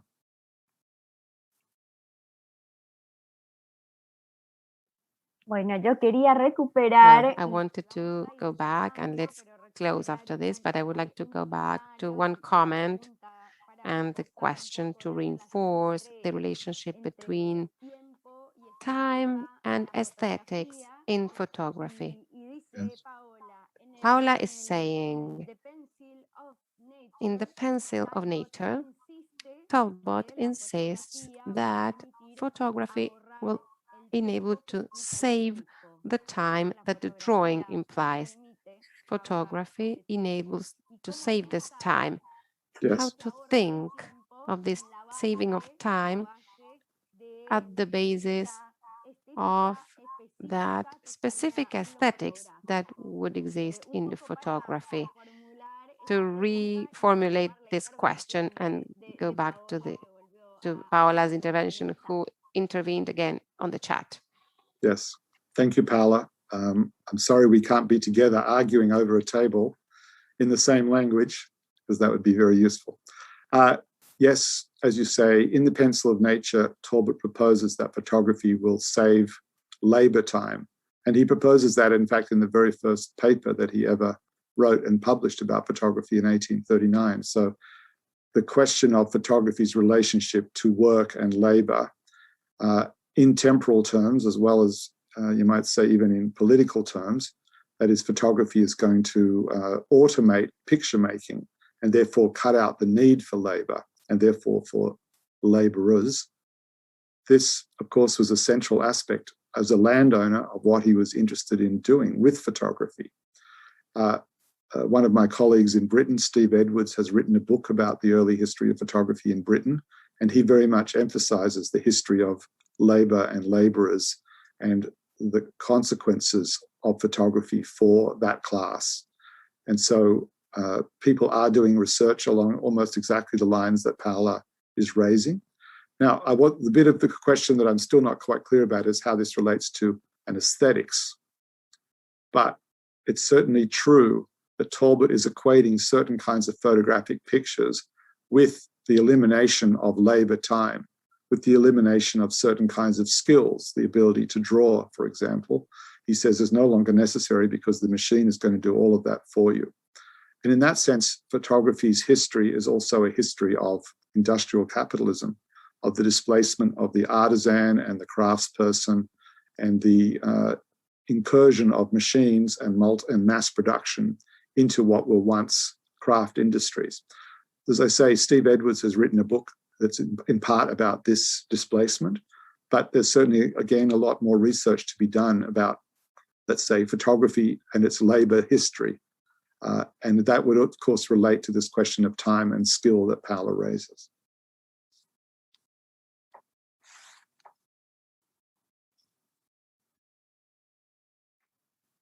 Buenísimo, genial.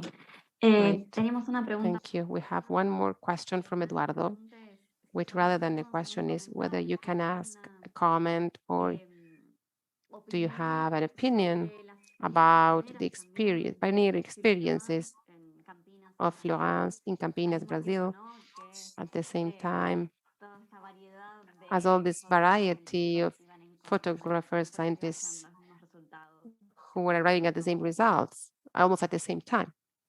Yes. I have contributed a very modest essay to a recent volume of essays about Florence, who is, of course, a fascinating figure. And for those not familiar with him, a French-born draftsman living and working in Brazil, who pointed out that he had used the word photography and indeed conducted photographic experiments well before Talbot or Daguerre made their experiments public. And indeed, the evidence seems to be clear that he did undertake such experiments and made photographic copies of labels and other sorts of images, and even made camera-made photographic images well before he or anybody else knew anything about anybody else's experiments.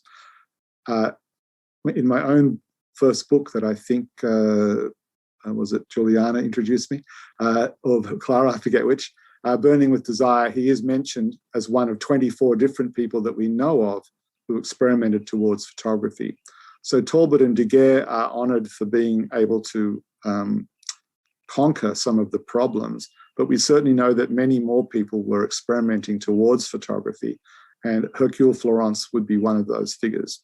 And I'm glad to say that thanks to the work of various scholars, that work is much better known now, because the volume that I'm talking about was published in both French and English, much better known now than it has been for some time.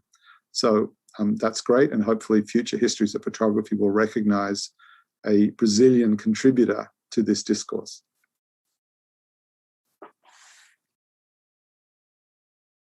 Bueno, ya llegamos un poco al Well, tiempo. we've arrived at the end of our time. We have many more comments, but they will be left for another opportunity. So this conference has been very rich. It's left us with many teachings, many ideas to continue to reflect. So Professor Batchen, we thank you very especially for accepting to be here for your generosity and kindness with all your answers, to give an opening to these first sessions on photographic materialities that are going to keep us busy these 2 days, to think of this dimension of materiality that relates to photography and where senses, power relations, and considerations, aesthetic considerations, and ideas on experimentality, etc., come into play. I would like to thank you for all your time. Clary, would you like to comment? We are very happy, and this is also part of the advances in investigation and history, conservation in photography that we are doing. This is quite mobilizing for us to continue to search. So we expect you to continue with these sessions in the afternoon at 2:30 p.m. with our panel number 1. I would like to thank you all, our directors for the Centro Materia, for enabling us to conduct this space for discussion and learning. Again, Professor Badgen, thank you for accepting to open these sessions. Thank you for having me. Thank you to the audience. Thank you for the questions. Thanks, Gabriella, for sponsoring this symposium, and I hope everybody finds it a great learning experience. Thank you very much. And thank you to Fernanda for translating me as well.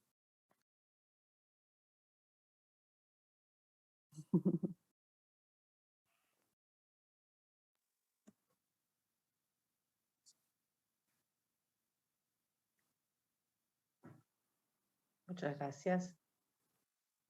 Thank you. Gracias. Thank you.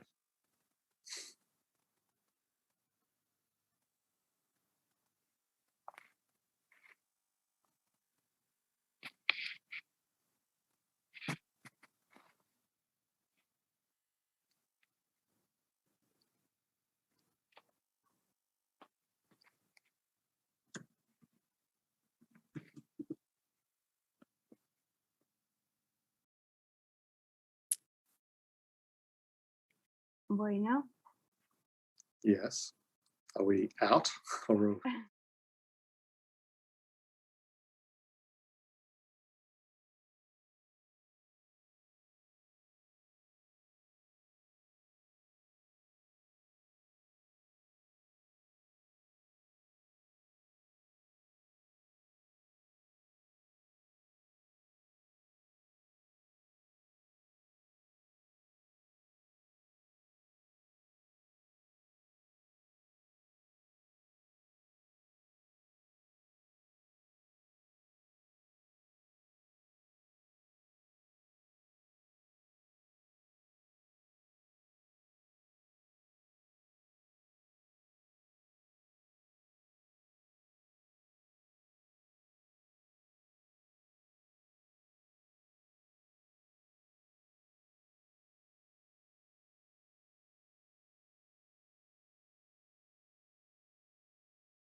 Hola, bienvenidos a todas y todos. Hello, welcome, ladies and gentlemen, to this first roundtable of the first sessions of research on photographic materialities. Thank you very much for participating, and thank you to our keynote speakers who are part of this session. We are very happy, Welcome, ladies and gentlemen, to this first roundtable of the Leandro, first escucho tu session of audio, research on photographic pero materialities. bueno, vamos a ver. Thank you very much for participating, and thank Quería you entonces to our aclarar cómo keynote van a ser las speakers dinámicas who are de part of esta. this Disculpen, por favor, si alguien tiene el streaming abierto, por favor, que lo tenga muteado, porque se mete.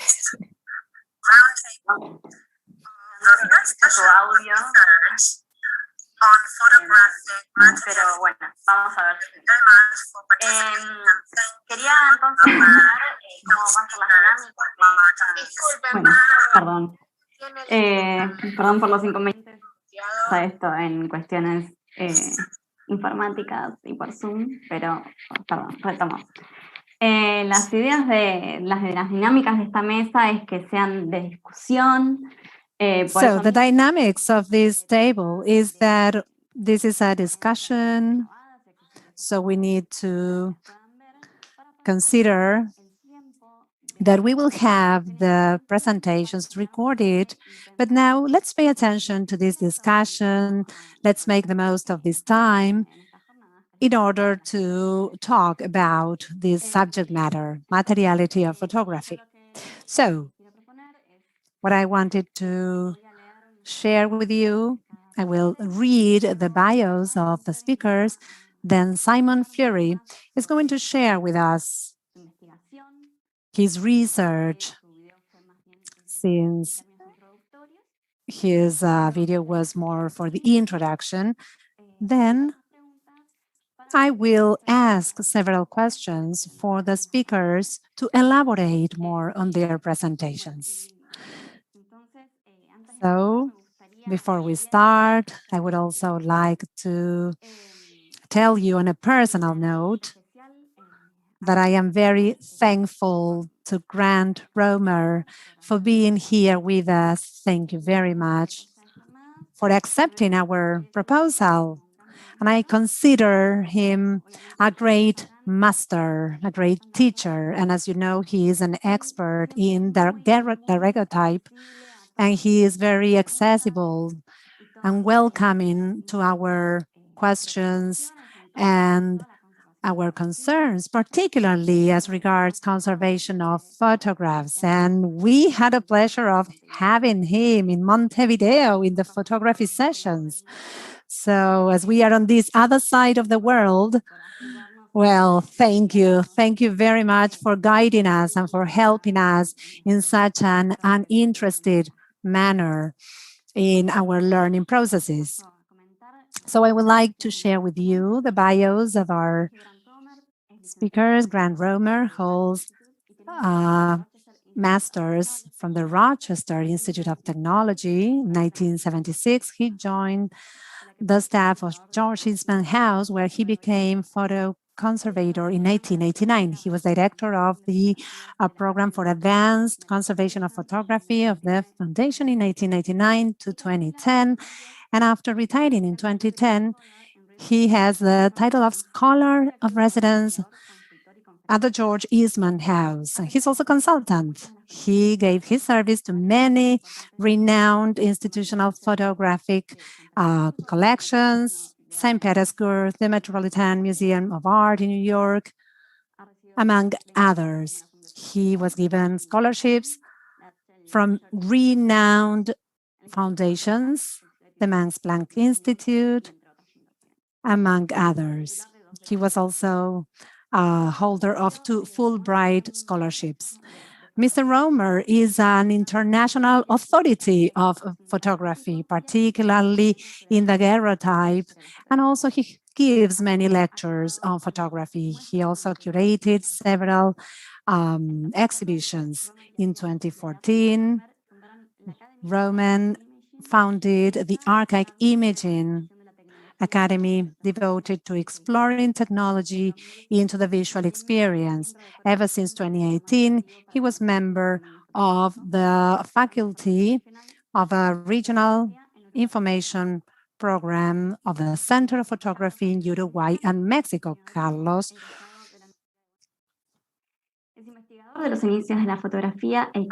Bertanesian is a pioneer in photography in the River Plate area. He's expert in daguerreotype. He's a collectionist of daguerreotype and every associated literature. He's member of the Brownian Institute, of the Numismatic and Antiques Institute, and also of the board of the Daguerrean Society in the US, among other institutions.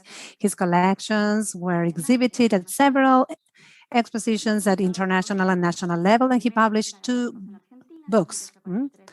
Primeros daguerrotipos in Argentina, Almirante Brown, and George Eliot Portrait. And also the board of the Daguerrean Society in the US, among other institutions. His collections were exhibited at several. He also cooperated for the section of daguerreotype in the miniatures and daguerreotype catalog. Simon Fleury puts to the test the intimate relations between emotions and photography through his practical research.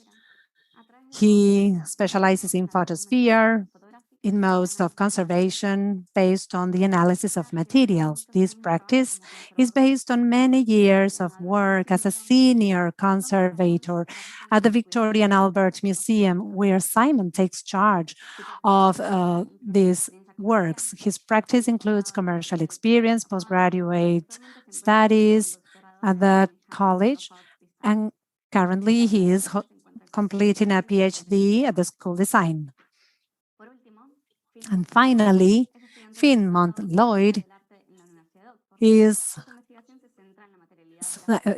centered on the materiality of photography of the 19th century. Her thesis examines the emergence of photography in Great Britain, wondering how the silver is implied as a monetary value, focusing mainly on the materiality. In this way, her research evidences the dependence of photography on the mind. Before this, she worked on the materiality and the media, the laboratory of the material study at the University College of London. So once again, let me thank you all very much for being here. So now I would like to share this next 10 minutes for Simon's presentation. Thank you.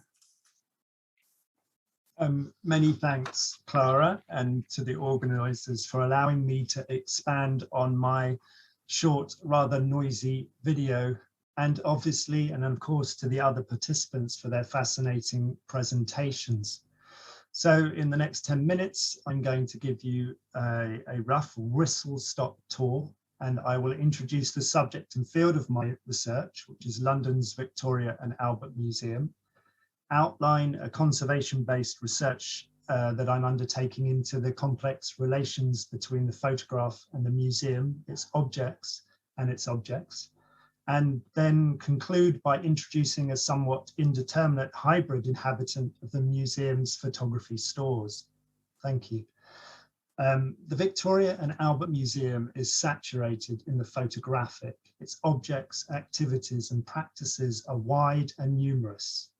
This mutual entangling dates to the earliest days of the museum project and the new medium. From its earliest inception, the photograph operated along parallel lines in the museum as a favoured tool of documentation, producing images of the museum's burgeoning collections and of the objects in those collections, a form of proto-conservation, which operated at the forefront of an expanding knowledge economy. While on the other hand, the photograph was collected as an object with historical and aesthetic value. Flash forward to today, The V&A is now home to the world-class collection of the art of photography, while the diverse and dynamic activities of the technical photograph and its practices remain largely hidden in plain sight. As a conservator responsible for many years for the care of the museum's photographic holdings, I'm fascinated by these saturated relations. So inextricably bound, at times I wonder if it's possible to imagine a museum without the photograph or vice versa. This wonder and this curiosity shapes and informs a research, with a hypothesis generally that this complex material entangling belies the dichotomies that continue to determine how we practice, how objects are understood with and within these two modern phenomena.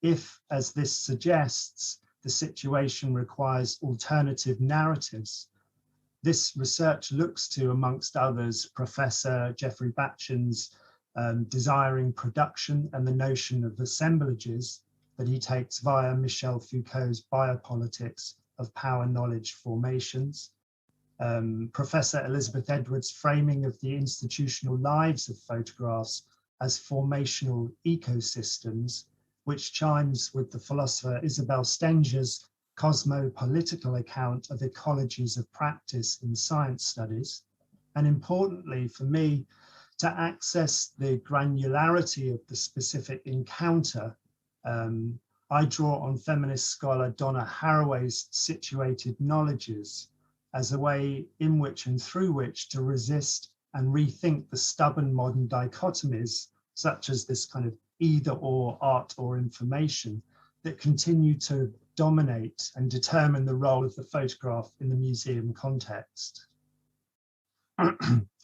Conservation, as I inherit it in this sense, is to a degree agnostic to the aesthetic historical categories that tend to shape the curatorial museum project. My approach then is to experiment with conservation practices, drawing on and retuning its material sensitivities, its reliance on image-based modes of documentation and analysis, and the ethics that underpin the so-called neutrality of its interventions. In order to do so, this is in order to test what I loosely refer to as a practice of attunement. And what I mean by this is a process and event-based exploration of the intimate relations between objects, subjects, and their environments in the museum. Following the philosopher and psychologist William James's radical recalibration of empiricism, which he used to counter the determinism he saw as infecting his milieu. For it is not the case that I would suggest that things tell a story.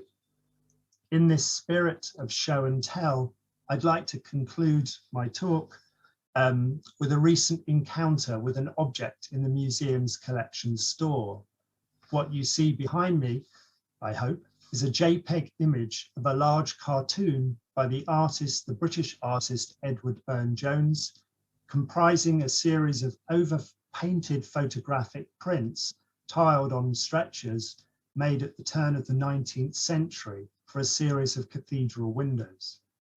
What I'd like to draw your attention to is a chalk-like substance. What I hope you can see in the image looks like a crystalline bloom on the object's surface, patterning that surface. This material entity is known to us as efflorescence, and in French, the term means to flower out. This somewhat indeterminate migratory entity hovering somewhere between the organic and inorganic is, we believe, an unintended result of the artist's materials, a problem for the conservators and curator gathered to investigate, something requiring treatment and resolution. Drawing to a close, I've still got a few more minutes, but I'll draw to a close. I'd like to really offer up a question and possibly a proposition to everyone, maybe later for our conversation. So this is, what might we learn from the encounter with this material entity?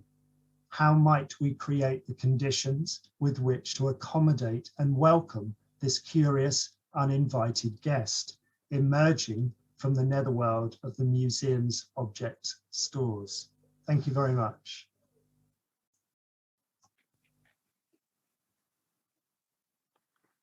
Muchas gracias, Simon.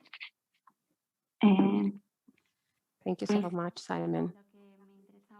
Excellent. What I want now, we're going to state these questions you're opening up, which I think are very good to state, especially with photography and with the complex of photography and how complex the museum objects are. I would like now to suggest for you this axis I thought for your conferences, where we could analyze photography as complex objects, heterogeneous objects, which can be conceived in depth. But I'm going to go to an area where I find it more dear, which is research and conservation, thinking of photography from the physical depth, not only symbolic.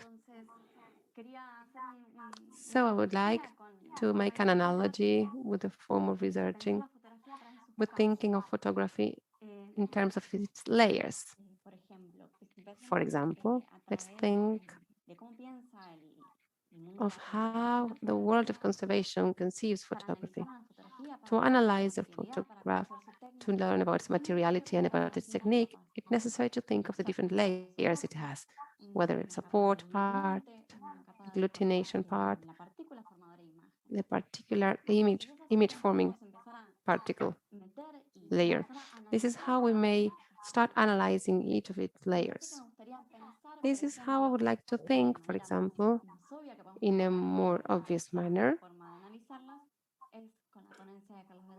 with the presentation by Carlos Bertanesian, where these layers are really visible to the human eye. When we think from conservation, thinking of a totality, then to go to the more particular. In the case of the daguerreotypes, as we see in the presentations, he emphasizes the information that we may be given by these materialities of the cases, which enable us to place them in a historical, temporal context, which not only include photography material, but they also include other organic and inorganic materials, which also talk about different characteristics, especially giving an idea of the authorship and thinking of a context of production for these photographs. Going from these general aspects, I would like to go then to the particular, thinking, for example, in the presentation of Phil Motelroy, analyzing the image-forming particulate, where he states that silver salts enable or hide power relations in a trajectory marked by colonialism.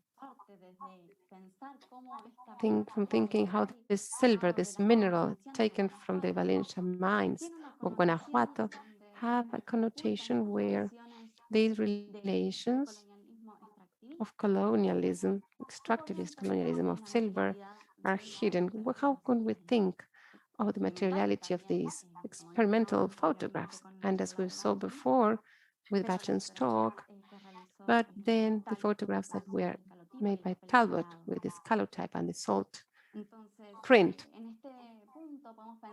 So in this regard, we could think of the heterogeneity not only of materials itself, but of the senses and meanings of a material.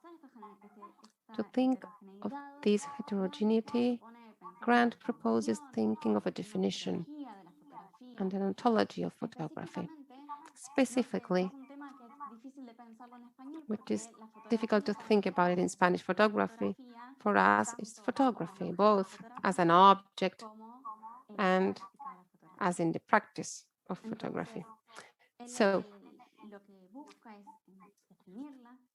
What he seeks is to define it in order to understand it globally, and thinking of a definition that could enable us to think of different photographic processes, different forms of photography, different forms of radiation that may enable the emergence of an image or not. And I would like to discuss this later. But especially to understand them in order to see how we can keep them, to come back to the material idea of these photographs and how to think of protecting them and retaining them in time. In the case of Simon also, what I would like, as he said, and with other investigations that he did, is in relation to the cardboards of Raphael's tapestries. We could also find other materials that come out in the works and how we can photographically capture these diverse materials that they come up, which are new, and how we can think of these heterogeneities of materials from conservation, maybe stating new methods for conservation and preservation.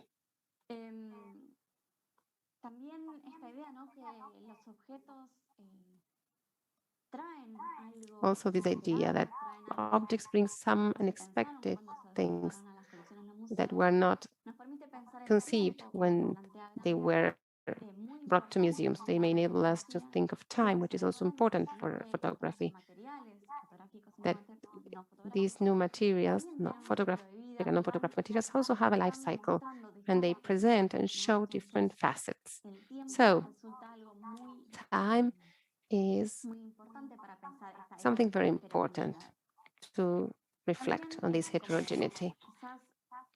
Also, maybe I'm going too deep, but I'm thinking whether it is possible to conceive a collective creation in photography. For example, in the case of Carlos, daguerreotypes, and since they are not only photographic materials, but there are also plastics, leather, and even the metal plate, which for them it's necessary to have other producers,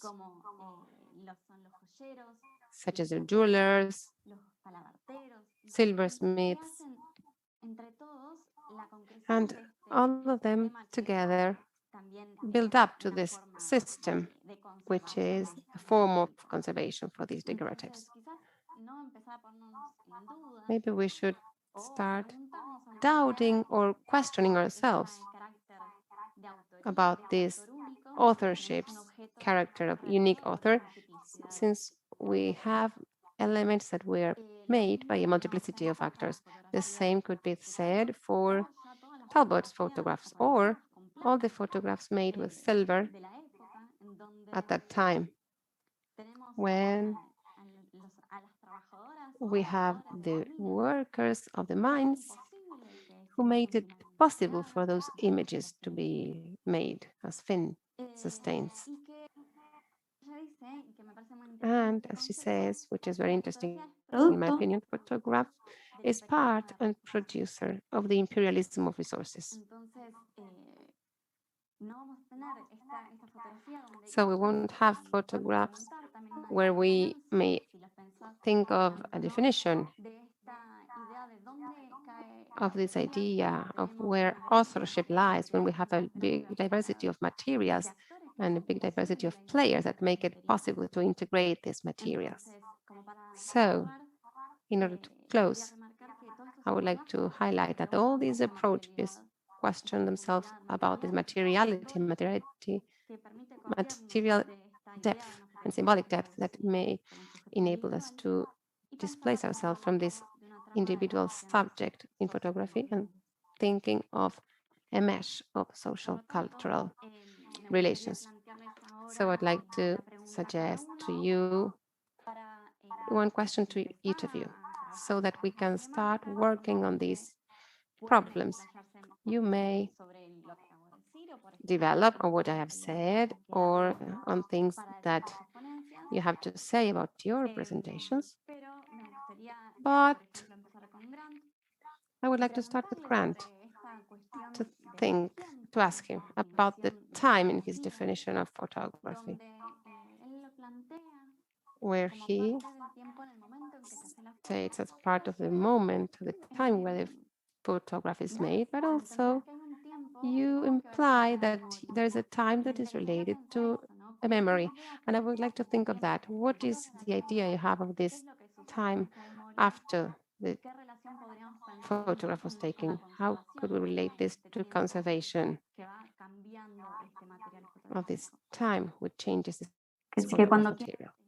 So when you're ready, Grant, you have the floor.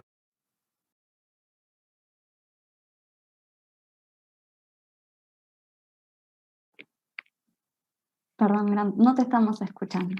Sorry, Grant, we are not listening to you. I think you are muted. Yes, probably you are muted. Your microphone is muted. Ya. Okay, can you hear me now? Perfecto. Yes. Once I was asked by a child a riddle. He said, "What do all photographs have in common?" "You should know this answer," he said, because he knew I was involved in photography. And my answer was time. He said, "No, light." We were both right. We were both right. I think there's no question that time is a factor in photography that must be considered at all times. In essence, the photograph preserves a record of at least its making, if no other information. That was made at a certain time for a certain reason, maybe good or bad reason, maybe well made or not well made, maybe significant then and not significant now. But it's a moment in time. It marks a moment in time. As a technology, it's complex. It's very difficult to answer the question, what type of technology is this? Is it a reproduction technology? Is it a communication technology? It is a technology of expression, of human expression.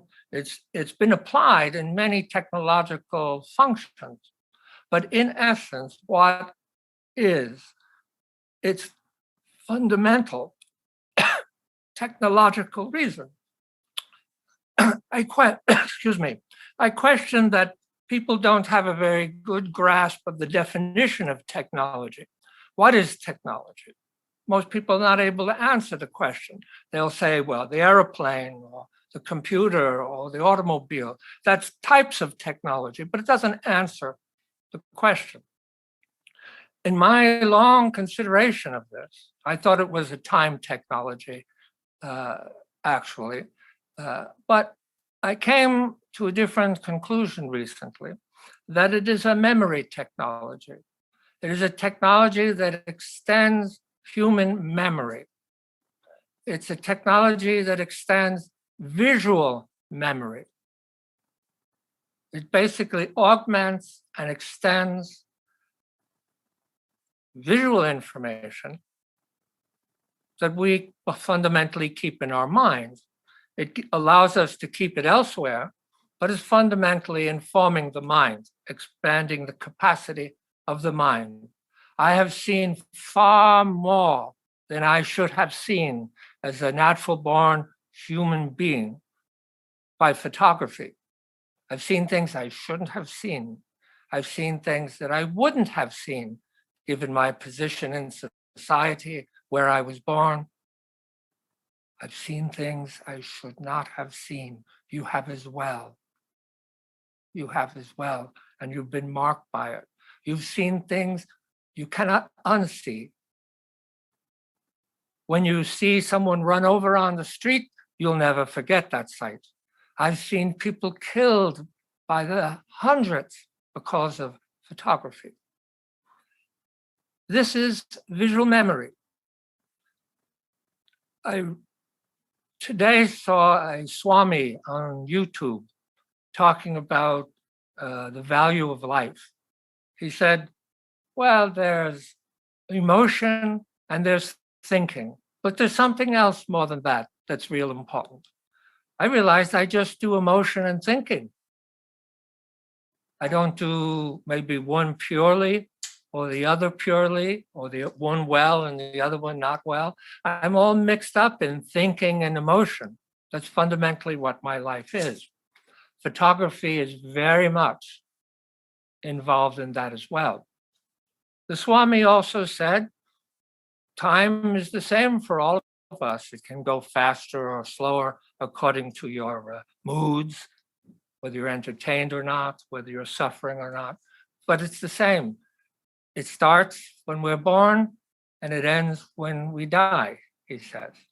In other words, time is a human construct. It's very much a human construct. And photography is a human construct. The impulse to image, as it's given by Pliny in the story of the Corinthian maid, is the fear of loss. The young woman is afraid her boyfriend is going to be killed, and she will lose the memory of him. And she traces his shadow. It's the fear of loss, the desire to keep something that is temporal, that's finite by time. That's the impulse, the fundamental impulse to image. And that's what technology serves. We wish to keep something that is ephemeral, that is temporal. And it's a very effective technology in that regard, very effective. It wasn't evolved for that reason. It was not conscious. I wish to have a time technology in which my visual memory will be augmented and extended. No, that's not the reason. That's not, nobody, Talbot doesn't say that, Daguerre doesn't say that, Niepce doesn't say that. What's their purpose? It's largely reproduction. It's largely picture reproduction. A lot of the technology was really stimulated by lithography and printing. It has to do with the dissemination of information, making multiple copies. That's the fundamental reason for the development of the technology, not time technology, not an extension, but that is very much added. In terms of conservation and preservation, the task is definitely about time. Photographs are constantly changing, whether you see it or not, whether you perceive it or not. They are complex physical and chemical objects in very complex circumstances of valuation and use. There are too many of them. It's hard to tell which ones are the important ones and which ones are not. They're constantly changing value from day to day, person to person, place to place. The same photograph has 3 different values in the same moment of time, depending on the context of caretakership and use.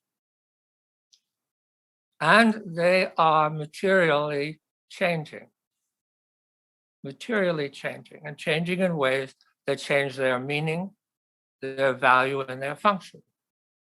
They may be relatively long-lasting, last longer than the person in it, last longer than the person that made it, last longer than the family that kept it, but ultimately finite. Ultimately finite. Understanding how photographs behave over time, physically, chemically, culturally, is the fundamental job of anyone who cares at all about photography in any way. So yes, it's about time. I do want to say one other thing while I have the floor, which is in the question of the protocols. What are our protocols was brought up during Jeffrey's talk. And the protocol, I say, is if you don't have a common definition that you share with someone else of what is photography and what is a photograph, you can forget it. And you might as well forget it because we don't hold a common definition. There's a language problem in Spanish. You just said photography and photographs is the same thing in Spanish. It is not the same thing in English. Photography is the technology that produces photographs. A photograph is not photography, although a common use of the language will do that. But for conservator of photography, that's the first title that was used. We don't preserve the technology. It's the conservator of the photograph and a conservator of the fine photograph that is the specialist who must know what the photographic object is. They must know the difference between what looks like a photograph and what is a photograph. Many things look like a photograph that are not. Many things. By what definition? What are you talking about, Brad? It's the first discernment Mr. Fleury has to make. That thing that looks like a painting is a photograph, at least in part, a photograph. It is valued not as a painting, but as a photograph. It might have originally been acquired as art, as painting, as having something to do with drawing and the figurative arts as they're traditionally understood. Photography is still fighting the battle. Is it art or not? Which is nonsense. The ones that are art are art. The ones that are not are not. I mean, it's ridiculous. At this stage in society, that confusion and nonsense goes on. But for those who are concerning themselves with photographs, not to have a common definition, not to be able to say, this is a photograph and this is not. What are we doing? So that's the first protocol. What's a photograph and what's photography? You must discern there's a difference. They're not the same thing. The bullet and the gun are not the same thing. They're a system, they go together. Whether the bullet hits the target or not is another matter entirely too. But they're not the same thing. And if that isn't clear between conversants, particularly about what do we do with it? Not is it a good one or not, but what do we do with it? Do we spend a lot of money? Do we spend a lot of time? Do we do this to it, but not that to it? That has to be very clear. And given even the sort of 70 years of the development of fine art and historic conservation effort, we still do not have the ability to give a common answer. I was recently solicited by conservation students making a survey of what's your definition of photograph? How could the field not have a common definition? I know the answer to the question why it doesn't have. That's largely due to the evolution of the technology. I have lived through the time when photography was silver halide based, commercially dominant photography was silver halide based. Today, it's alternate photography. It's for amateurs or historical fantasists or something like that, or even artists. How that happened, it shocked me, but I'm over the shock. But the damage in terms of the understanding of what we're talking about when we're talking about photograph and photography has been done. And I think the agenda should be for some people to repair it. Those people should be historians, curators, conservators. For them not to have a common definition, well, who cares? That's it. Time is not the issue, is what I'm really saying, even though time is at the essence. Time is not the issue. The clear definition of what it is we're talking about in terms of photography and photograph is the issue. That's it. Next. Muchas gracias, Grant. Thank you very much, Grant. There are many, many questions to discuss. And when we listen to you, well, we think of many, many more questions. So I would really like to ask you, before moving on to the other presenters. I have some questions for you. You made me think. I would like to continue with Carlos. Carlos, I would like to ask you about something specific, not necessarily as your activity as a collectionist, but rather more related to the Dagger Society. And you can also tell us what you're doing with Grant. How has this contact influenced your work, talking with specialists in conservation, or Mike Robinson, terms of the practice of how to make a daguerreotype? How has all this changed your way of working, thinking about daguerreotype and collectionism? And do you see all over the world, because I know that you work with collectionists all over the world, has there been a change here as well? Has there been a shift in their understanding in terms of the materiality of their photography? Do they consider the image more than the material specificities itself? You gave the example of the stain that you see as rust. So this could be taken as an authorship mark, maybe. What is your opinion? First of all, thank you very much for your invitation. I feel so much honored to be with all of you and with Grant, being part of this high-level conversation with Simon, Juliana, Fian as well. Basically, my mindset towards the daguerreotype changed completely. I started as a collector, as a collectionist, and I knew that I couldn't collect everything, collect the world. I wanted to collect the world, and the world had to be narrowed down to the River Plate. So from collecting River Plate images, and if I compare to the rest of the world, I can quickly tell that there are local specificities, local features and traits, and that can be very much valued from a comparative perspective, trying to see what happened in other parts of the world. So first of all, trying to understand that this was a means of life for me. I have gone up and down, coming every way in this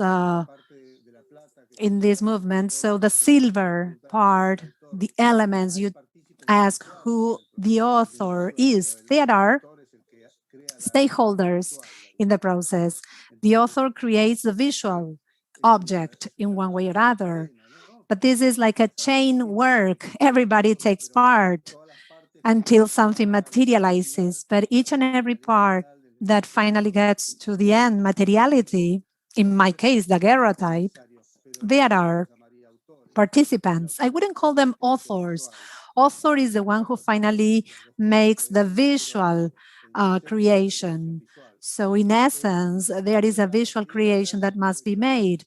So the possibility of seeing collections abroad, of seeing what is valued abroad, at the time the cases were collected and the images and the photographs were thrown away, that changed.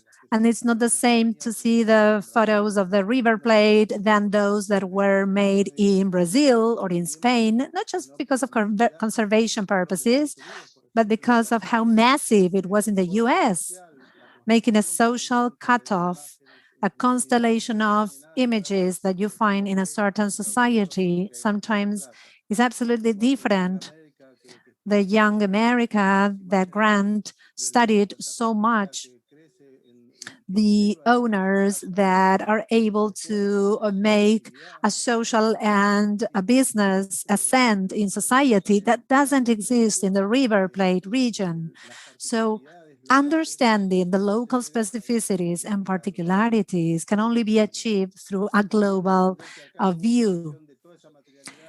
And here, we didn't have any production of that materiality. In the rest of the world, it didn't have either, except for the US or in England, in Spain, Germany. But the rest of the countries get from common suppliers, let's say. So it will depend on the artists that got to my region, that got to the River Plate, and the River Plate is a perfect combination, I could say, of Europe and North America. We have the French, the English, and the Americans, everybody converging in the River Plate. And so we see an array of styles which are really not common everywhere. Another particularity, the daguerreotype had a full supremacy until 1860, and ambrotype had a very short preeminence of time, even though we had very good examples. So the paper photos, and with the word of Paraguay as a promoter of this, made that, for instance, we have the iron type, something that didn't exist. So the high class, to call it, that had resources did not purchase ferrotype or ambrotype so much. That's why it's very hard to find good ferrotypes in the River Plate. Then it became an object of use at fairs and in other circuits. Of course, it later on was taken by some mass consumption sectors for the most vulnerable classes, but ambrotype and daguerreotype maintained in the, let's say, high income classes of society until the paper photography came in. It is very hard to find examples of those processes or individuals who did not belong to those classes portrayed in the River Plate. So this was more or less the landscape at that time. Yes, and it has to do with this, the idea of how is it that you finally got to it. Well, and the possibility, not just through the collection, but the possibility of having, for instance, access to, there had been 200,000 or 2,000 daguerreotypes in the River Plate. If you compare to the millions in the States, this is more concentrated to the, as I said, high income class of society. So it's easier to find narratives and to find similarities. And it's easier to say, for instance, in Buenos Aires city, there were no more than 10 daguerreotypists at the same time. And so in the States, this is unthinkable because it's a different situation to compare, because there was also a commercial supply in the North. However, here, the competition would set the limits. You couldn't do the same as your competitor in the River Plate. You had to differentiate yourself. And the lack of an authorship, again, this was something that was not professional at the time. The good ones were artists, the bad ones were never called artists. This happened a lot. In the case of the daguerreotype, that question is more important because of the hierarchy that the daguerreotype has as a unique piece. When you take a look at a unique piece, you quickly say, what's particular, what's special about it? And then, as Grant told me once, the average for a society of being able to have a portrait was one daguerreotype. So that only one daguerreotype for the people had an incredible load being posing before the camera. It was full of values and full of hierarchy, let's say. And so for me, that image has a differential value. Simon, me gustaría preguntarte Simon, I would like to ask you to develop further the idea that you proposed of experimental preservation. How can we approach then the museum objects in photographs, especially which are necessary at museums from another point of view, which is what you are proposing? And also I would like to ask you, how much of this proposal is loaded with your experience as an artist?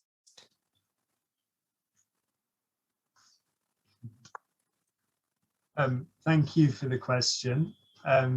Thank you, Carlos, Grant. First of all, I guess a provocation really for Grant is, in some ways, I'm much more interested in questions than in definitions. I'm very interested in things and objects and the dynamics of these objects. As a conservator, I didn't go into a museum as a conservator. I went in as in a very technical role.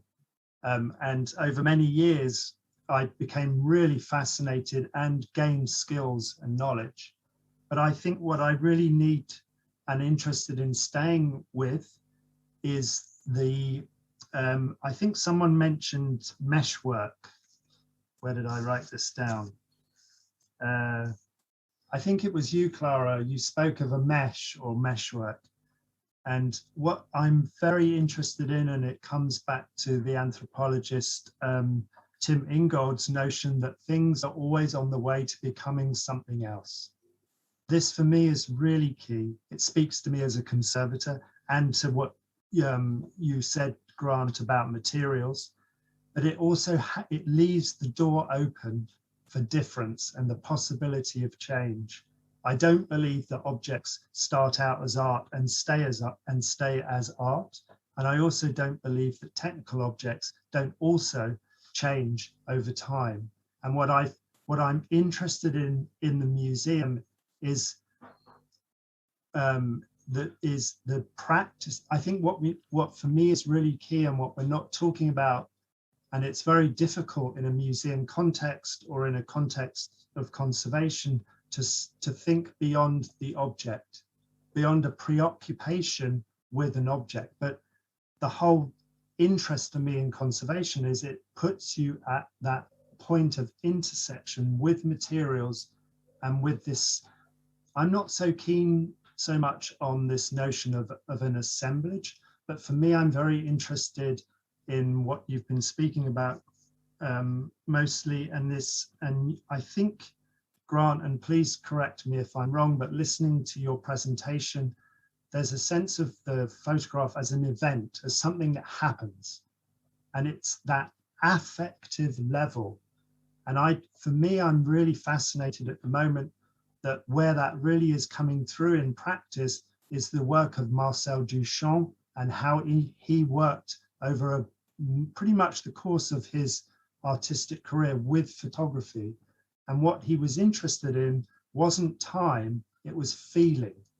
And what I think speaks to that in the context of photography and materiality is that at a certain level, at a material level, photographs, people, things feel.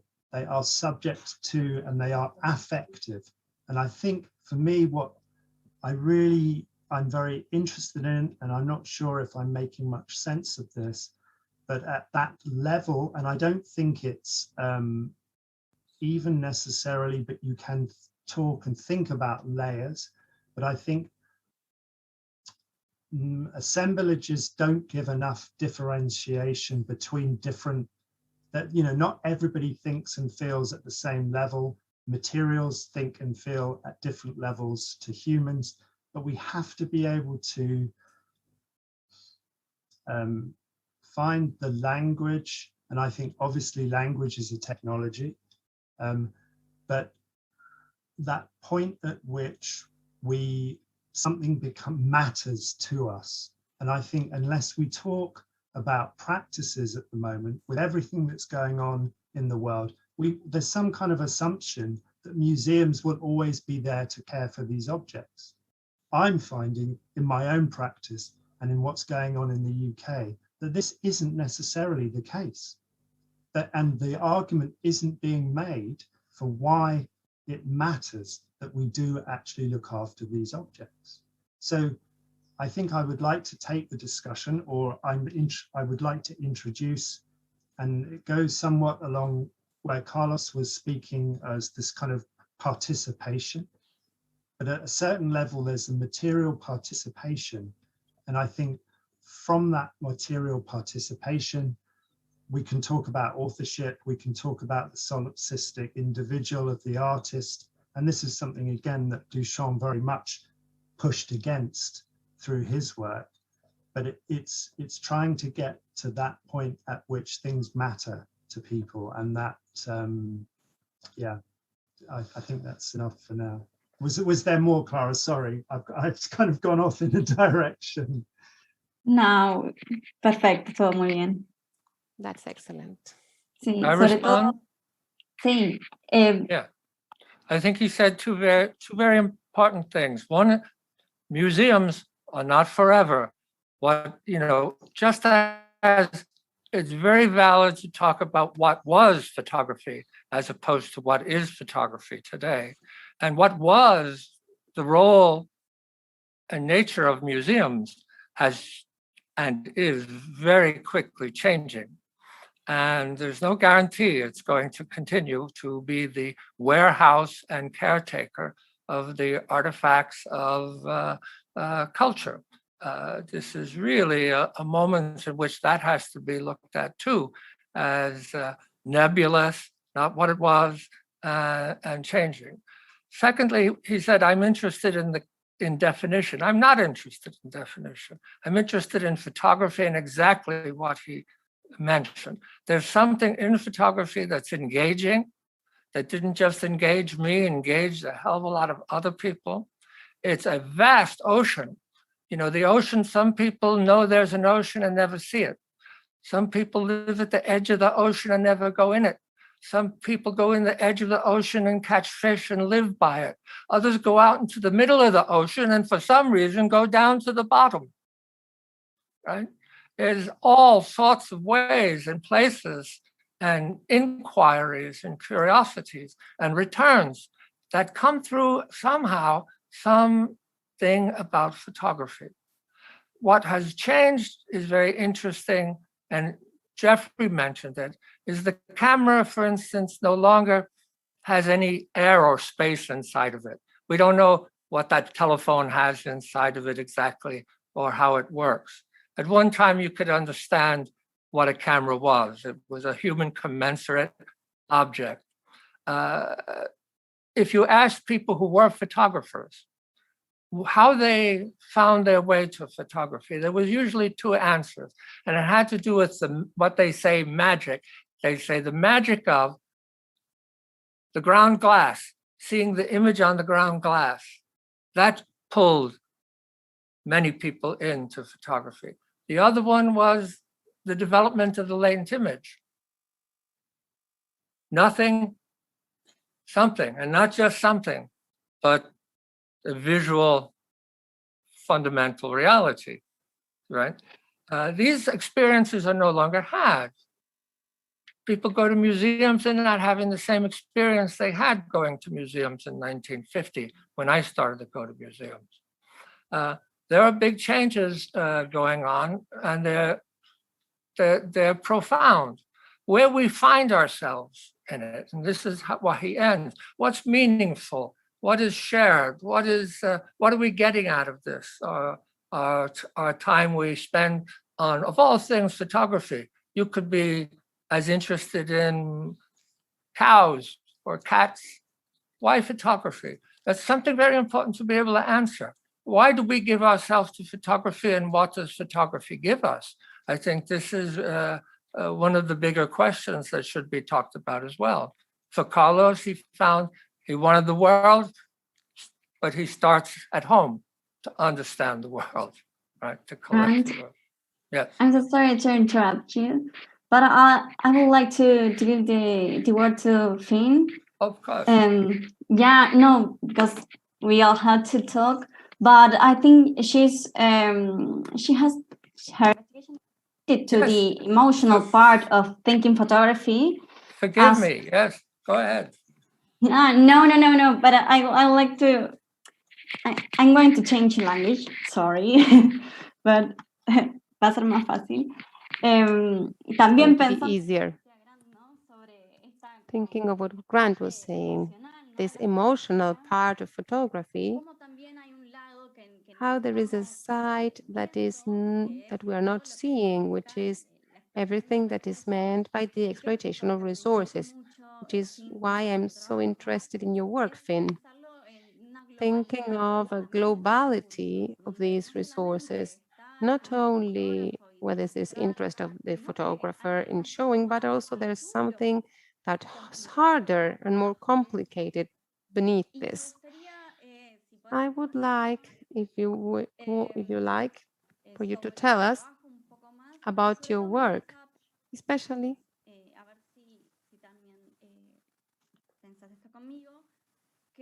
could we think of this together? How is it that we are not seeing that digital photography today still has the same links of capitalism, of colonialism, but in a more modern term, where in order to obtain silica and lithium to produce the digital cameras, we are obtaining it from different countries. These materials have to be carried to another assembly place in the third world to be sold. How can we look at these structures now? Also, I wanted to ask you specifically, whether you've seen this or not, whether there is any kind of thought around silver, around these photographies in these places where the mines are located in Mexico, in Peru, where we could conceive this metamaterial relationship that you name in those photographs, whether you're thinking of working on photographs from Latin America.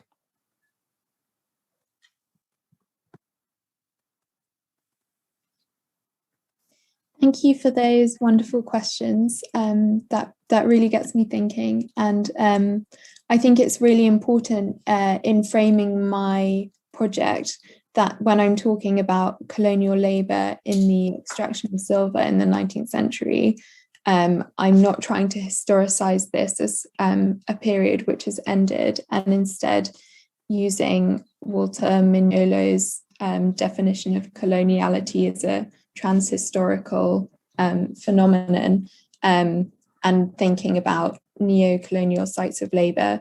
And Macarena Gomez Barris's work on extraction has been really helpful in looking at those lineages and the ways in which this extractive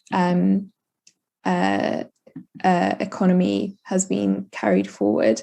And I think, as you said, looking at the work of artists has been a crucial way for me to think about countervisuality and the ways in which this extraction has been theorized, and particularly in a more contemporary context, the work of Steve McQueen in looking at coltan mining in the Democratic Republic of Congo, coltan, columbite, tantalite being used in the capacitors of mobile phones and laptops due to its ability not to overheat. And in his film Gravesend, he looks at the present day mining of coltan in the Democratic Republic of Congo and makes the connection between Joseph Conrad's use of the setting of Gravesend in the opening of Heart of Darkness. So I think there are lots of artists who are mapping this continuity in terms of Britain specifically being involved in the extraction of resources, and how that still feeds into our main engines of image production and interface. Yes, so but I think the geography of that question is really interesting. And I was really interested in what you were saying, Carlos, about the importation of the silvered plates. And this is something that I've been trying to trace a lot in my work, is where the silver was where it was moving, and the fact that in New York, when daguerreotype studios started opening up, quite often the silver had already been exported from the Americas to France, where it was then processed and taken back to North America.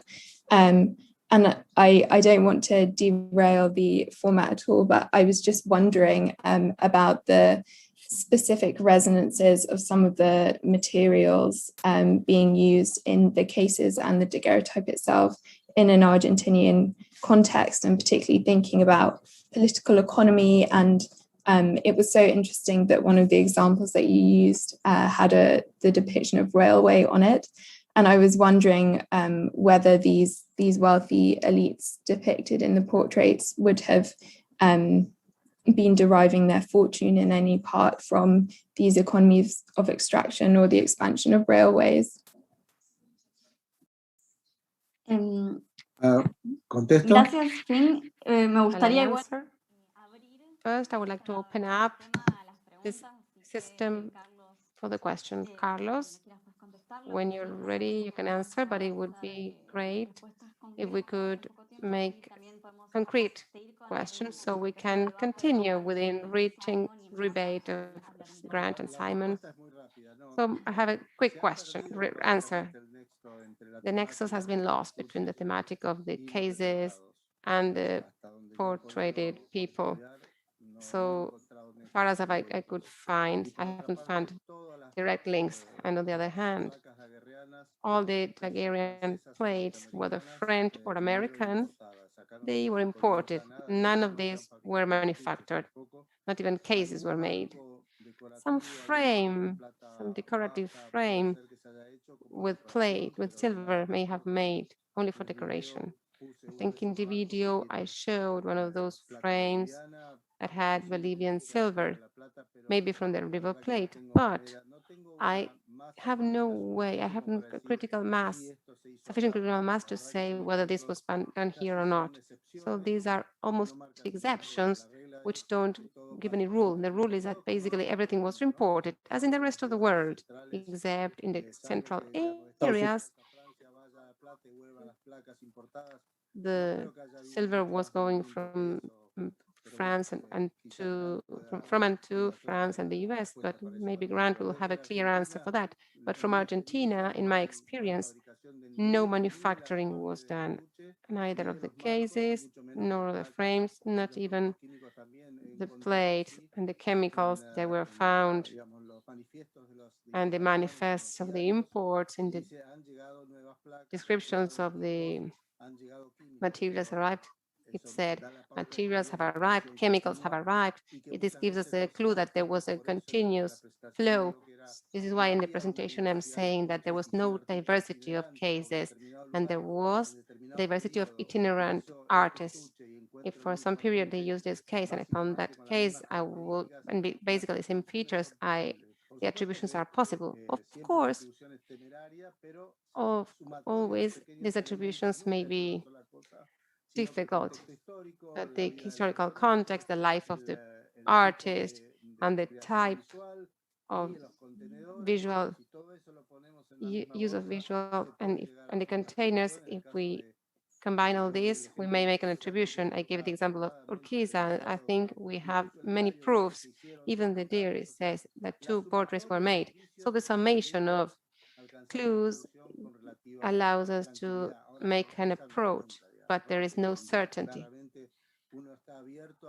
We are open to making mistakes, and I proved to myself many times that what I said was wrong, and I continue to get better.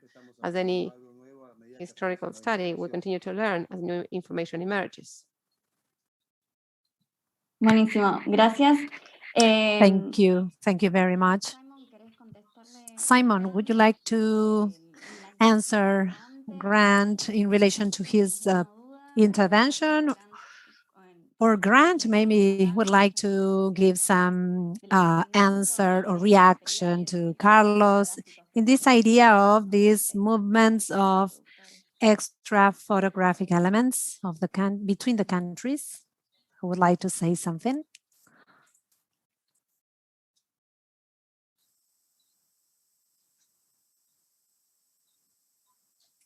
I always have something to say. So, I know. yeah, the history of photography as it's been written is more or less a closed book, and it should be opened again. It's a very complex history. And in order to make any sort of linear chronological sense out of it, it had to be very much simplified. If you look at the histories of photography, they start out talking about process, and somewhere they start talking about art and pictures and the application of it. But it very much is part of another history and other histories. Just in the history of chemistry, and not just discovery of, but nobody's doing research in the production of chemistry. Where did you get iodine? Who was making iodine? You know, there was no photography in the 19th century without the isolation of iodine. In 1811, before that, they were going nowhere. They're going nowhere until iodine came out. Well, who was making iodine? Who discovered it? It's a war story. It's discovered in France, trying to find a substitute for saltpeter. It's a nasty business. Any history, when you trace it back, is about exploitation of people, killing people, robbing people, poisoning the world. Yeah, you want to look at it that way, there's no difficulty in finding that, right? But the impetus to not just make a discovery, whether by accident or intent, but the network of how things connected up is a very, very interesting thing. In this early 19th century, basically from 1800 to about 1825, is a very important period. It's an important period for World War, and a lot of technology comes out of that World War business. And it's World War, touched everybody, even though Napoleon and staying in Europe, it touched everybody. It touched Argentina for sure, right? Touched the United States for sure, etc. The different countries, photography, you know, it's no accident. It comes out of Paris, of all places on earth. Really, you have the chemistry, you have the scientists, you have the cultural institutions for exchange, you have artists. There's no city on earth that's quite the equivalent of Paris. Yes, there's London, it's an important part of the story. Daguerre is not a college-educated aristocrat. He's a working man, didn't finish high school. He's an artist. No. You look at the people in England, they're aristocrats. They're aristocrats. They have the privilege of high education and the ability to indulge in scientific research. There's all sorts of histories here, and none of them are really clean or happy or without complications and real questions. Photography might have been a very pernicious and maybe the first of the truly pernicious technologies relative to certain type of philosophy, right? So this business of Argentina, America doesn't know where Argentina is, most Americans. But in the 19th century, they knew where it was. It was very much on the route of shipping. As rich as an Argentinian was an expression in the United States. As rich as an Argentinian, it's like as rich as an Arab today. Right? The idea that that was a very rich country down there. Oh, why is that? That history has been lost. This is infinite opportunity to indulge in historic inquiry. And indeed, it's the questions, like Simon said, it's the question, not the answer, that should be formulated. Better questions about the history of photography. Better questions, really different than the ones that have already been asked and answered. more sophisticated questions. You ask a bad question, you're going to get a bad answer. Like, what is photography? It's really a bad question. It's not easy answered, and who cares? But what is the daguerreotype is a much more interesting question. What is that daguerreotype in particular that comes from Argentina is a much better question to ask. But those dialogues are not really going on publicly. And I don't think they go on in schools either. I find less interesting dialogue maybe I'm less interesting at this point, but I can come up with 1,000 better questions to ask about photography than the general ones I'm encountering. Certainly for instance, what will photography be? Here's a principle. It's clear from the history of photography that the industry changes photography in 20-year increments, not necessarily to make it better for everyone, not necessarily to extend the capacities of the technology, but to make money, more of it. Right? So they change it in 20-year increments. Look, 1840 to 1860, the daguerreotype. 1860 to 1880, wet plate collodion. 1880 to 1900, right? The beginning of gelatin, dry plate, right? See, let me go on. 1900 to 1920, motion picture. Right? 1920 to 1940, color photography. Right? I can go on and on here, right? Where are we? 2020. What is photography going to be in 20 years? I assure you it's going to be something different than it is today. What is that going to be? The problem is, whatever it is, it'll be mostly interesting to everybody. The problem of the legacy of the 170 year of what was photography, that is no longer photography. That's, yeah, it's sort of museum stuff, sort of interesting, oldie culture, the past, certain type of person, a certain member of society will worry about it, and eat the dust off of it. But the average person's not going to give a hoot. They're so rich with imagery that big warehouse with 3 million rotting negatives that's called the National Archive. Right? I've seen the one in Argentina, by the way. Right? It's rotting. Don't say that. It's true. It's rotting everywhere in the world. It's rotting in Paris. It's rotting in London. It's rotting in New York. It's in big warehouses, old forts. Right? So, which way are you going to look at this point? Are you going to look forward, or are you going to look at your feet now, or are you going to look back? Totalmente. Y justamente me gustaría... Absolutely, absolutely. I would like to give the floor to Simon, because I see him thinking, right, about this. What happens with the archives and the photos that we have in the archives? And I want to also ask something related to what Juliana tells me. At the very beginning, in your presentation, you talked about creating the conditions to create other relations with our objects, with guests or hosts. How can we create non-conventional relations with photo objects in such a conventional and traditional area as a museum is? How can we create something different? Throw them out. Something that we usually see as structured and conventional as a museum is. Is that a question for me? Okay, I have a proposition. I don't know if anyone knows the work of the science fiction writer Arthur C. Clarke.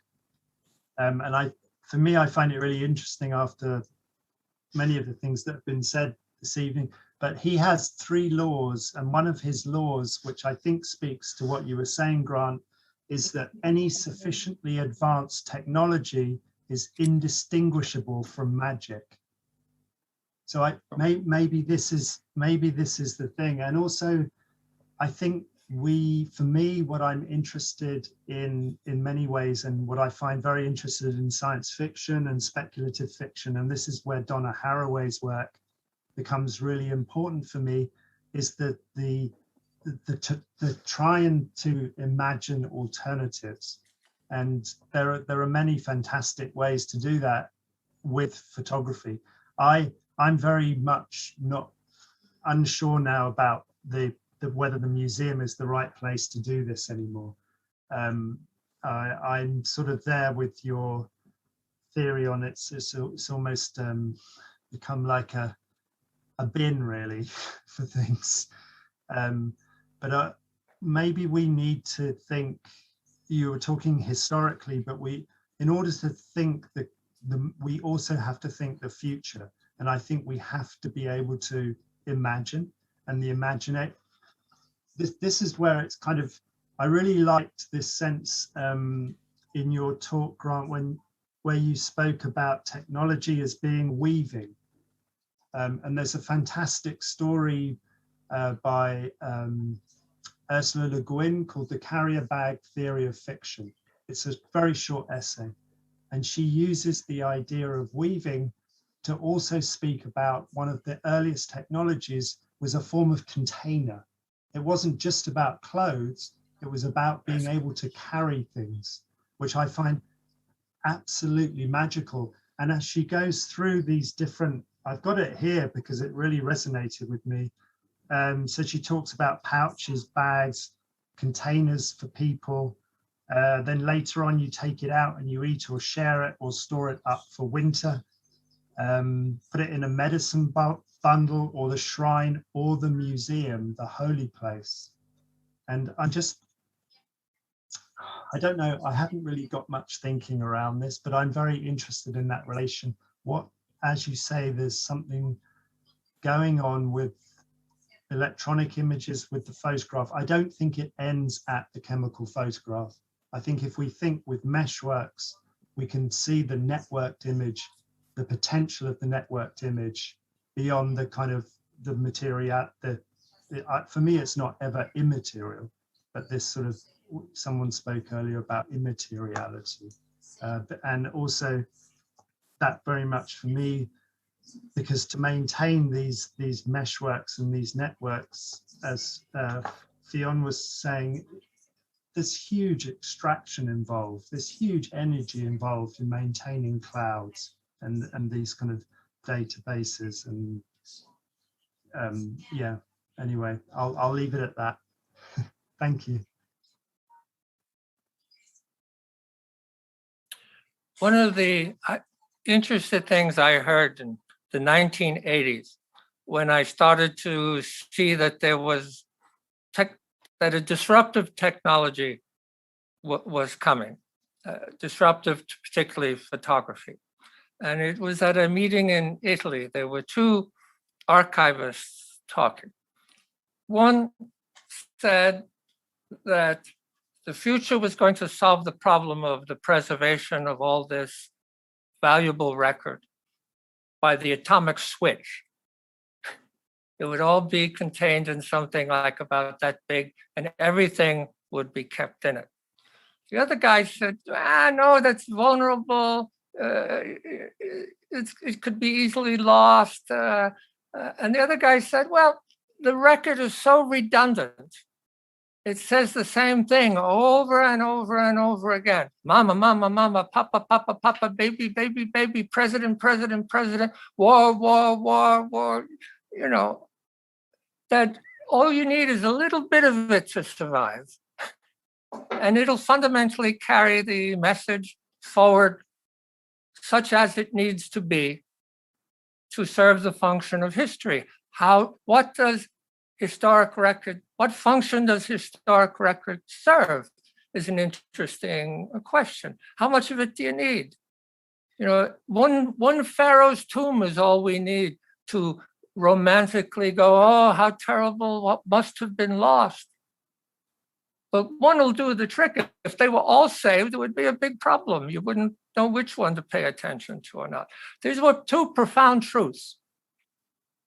The record is worthless if you don't weave it into exactly what you, if we don't use new technology to access and serve and elucidate and make valuable because of its value, not assign value to it, but to show its value, to demonstrate its value. It doesn't matter if it's rotting in the warehouse. How many rotting warehouses do you need?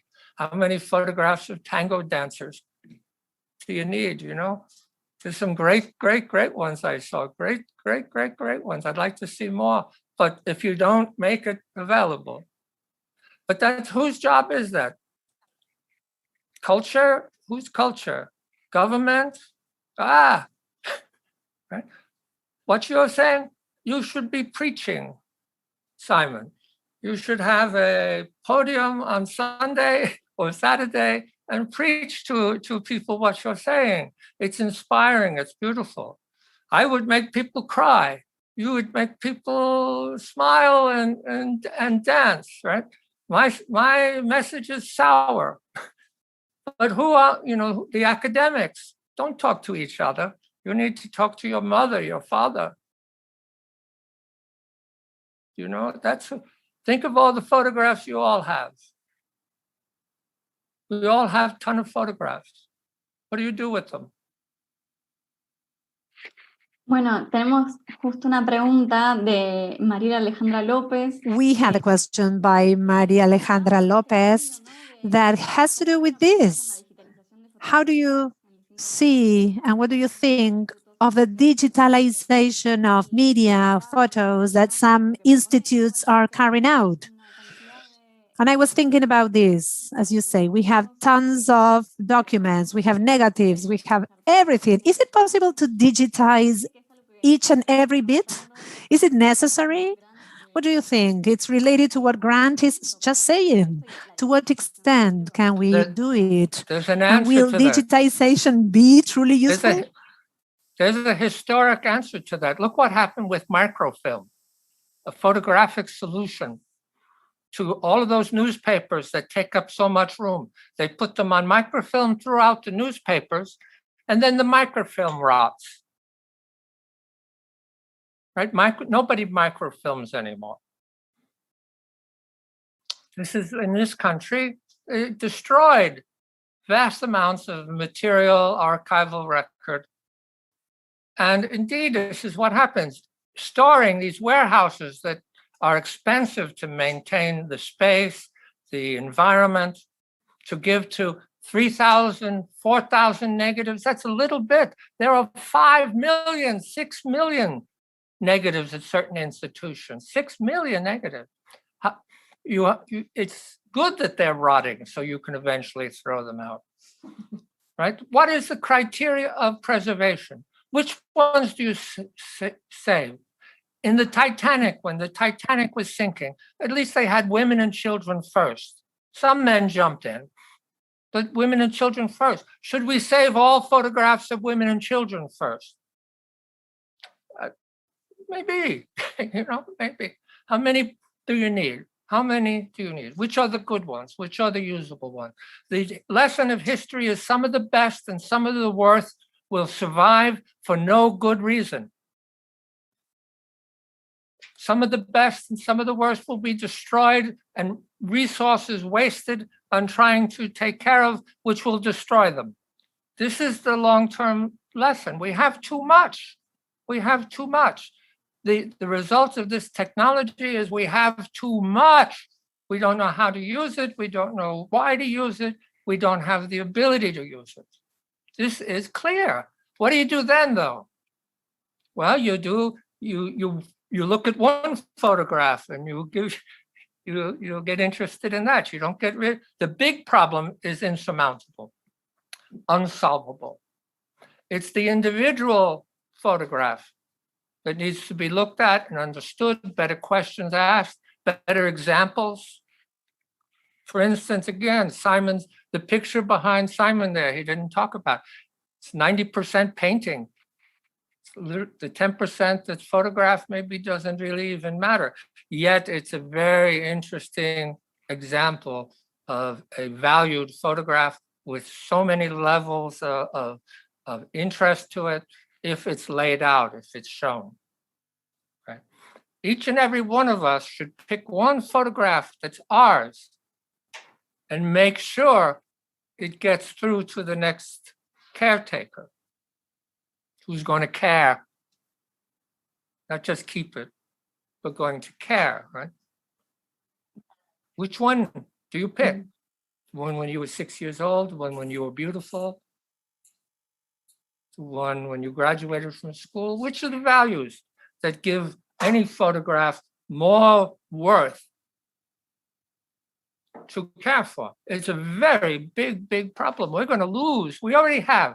I would say of the production of the 19th century, 90% of it is already gone. And of the 90%, we can say has deteriorated significantly. Does it matter to who? Buenísimo. Muchísimas gracias, Grant. Siempre es súper Good. Thank you so It's much. obvious.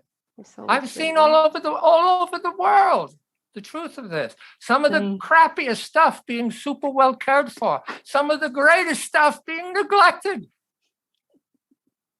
Totally neglected and abused. But that's the system. That's the system. Some of the best and some of the worst will get through by no good reason. It's already the case. How about all of the great daguerreotypes of Argentina? How many are there? 20, 30? Was there only 20, 30 made? No. Un poco más. No, a little England. more. England, Great Britain. Where's your book on the daguerreotype in Britain? How come that hasn't been written? You got great daguerreotypes. You've made great daguerreotypes in Britain. Where's the book? Every country on earth's got a book. The daguerreotypes of Argentina, the daguerreotypes of Mexico, the daguerreotypes of Bavaria. But England doesn't have. Muchas gracias, Grant. Yo sé que podríamos estar. Grant, I know we could spend all afternoon. We Yes, have with many me ranting questions. at you. Sí. It's too important. It's too important to leave alone, but it's too big to solve. Sí.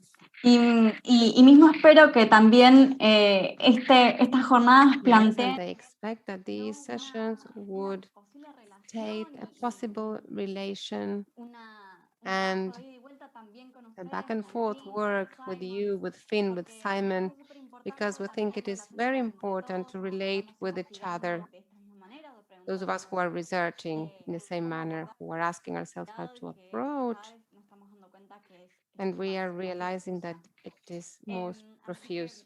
So I'm very sorry to have to close this panel today because we have another panel later, but I would like to conclude without thanking you, Flynn, Simon, Grant, and Carlos, for being here with us. I really would like to continue to talk about all the works afterwards. I would also like to thank the translators for all their work. Imagine we've been talking and with all the complications, and they've been transmitting to our audience.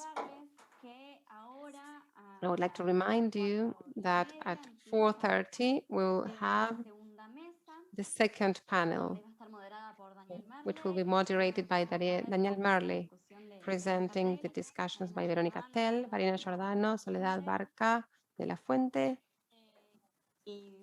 and Diego Guerra, who's part of the Institute Centro Materia. Thank you all again very much for participating. We hope this will continue so we can continue to have a lot of these enriching sessions.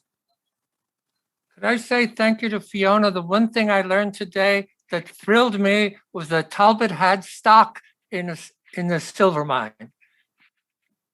Really, that touched me very strongly and deeply. Thank you. Thank you. Muchas gracias. Thank you. Now, see you on the next. Gracias de nuevo a todos. Thank you again. Thank you to all of you. Adiós. Bye.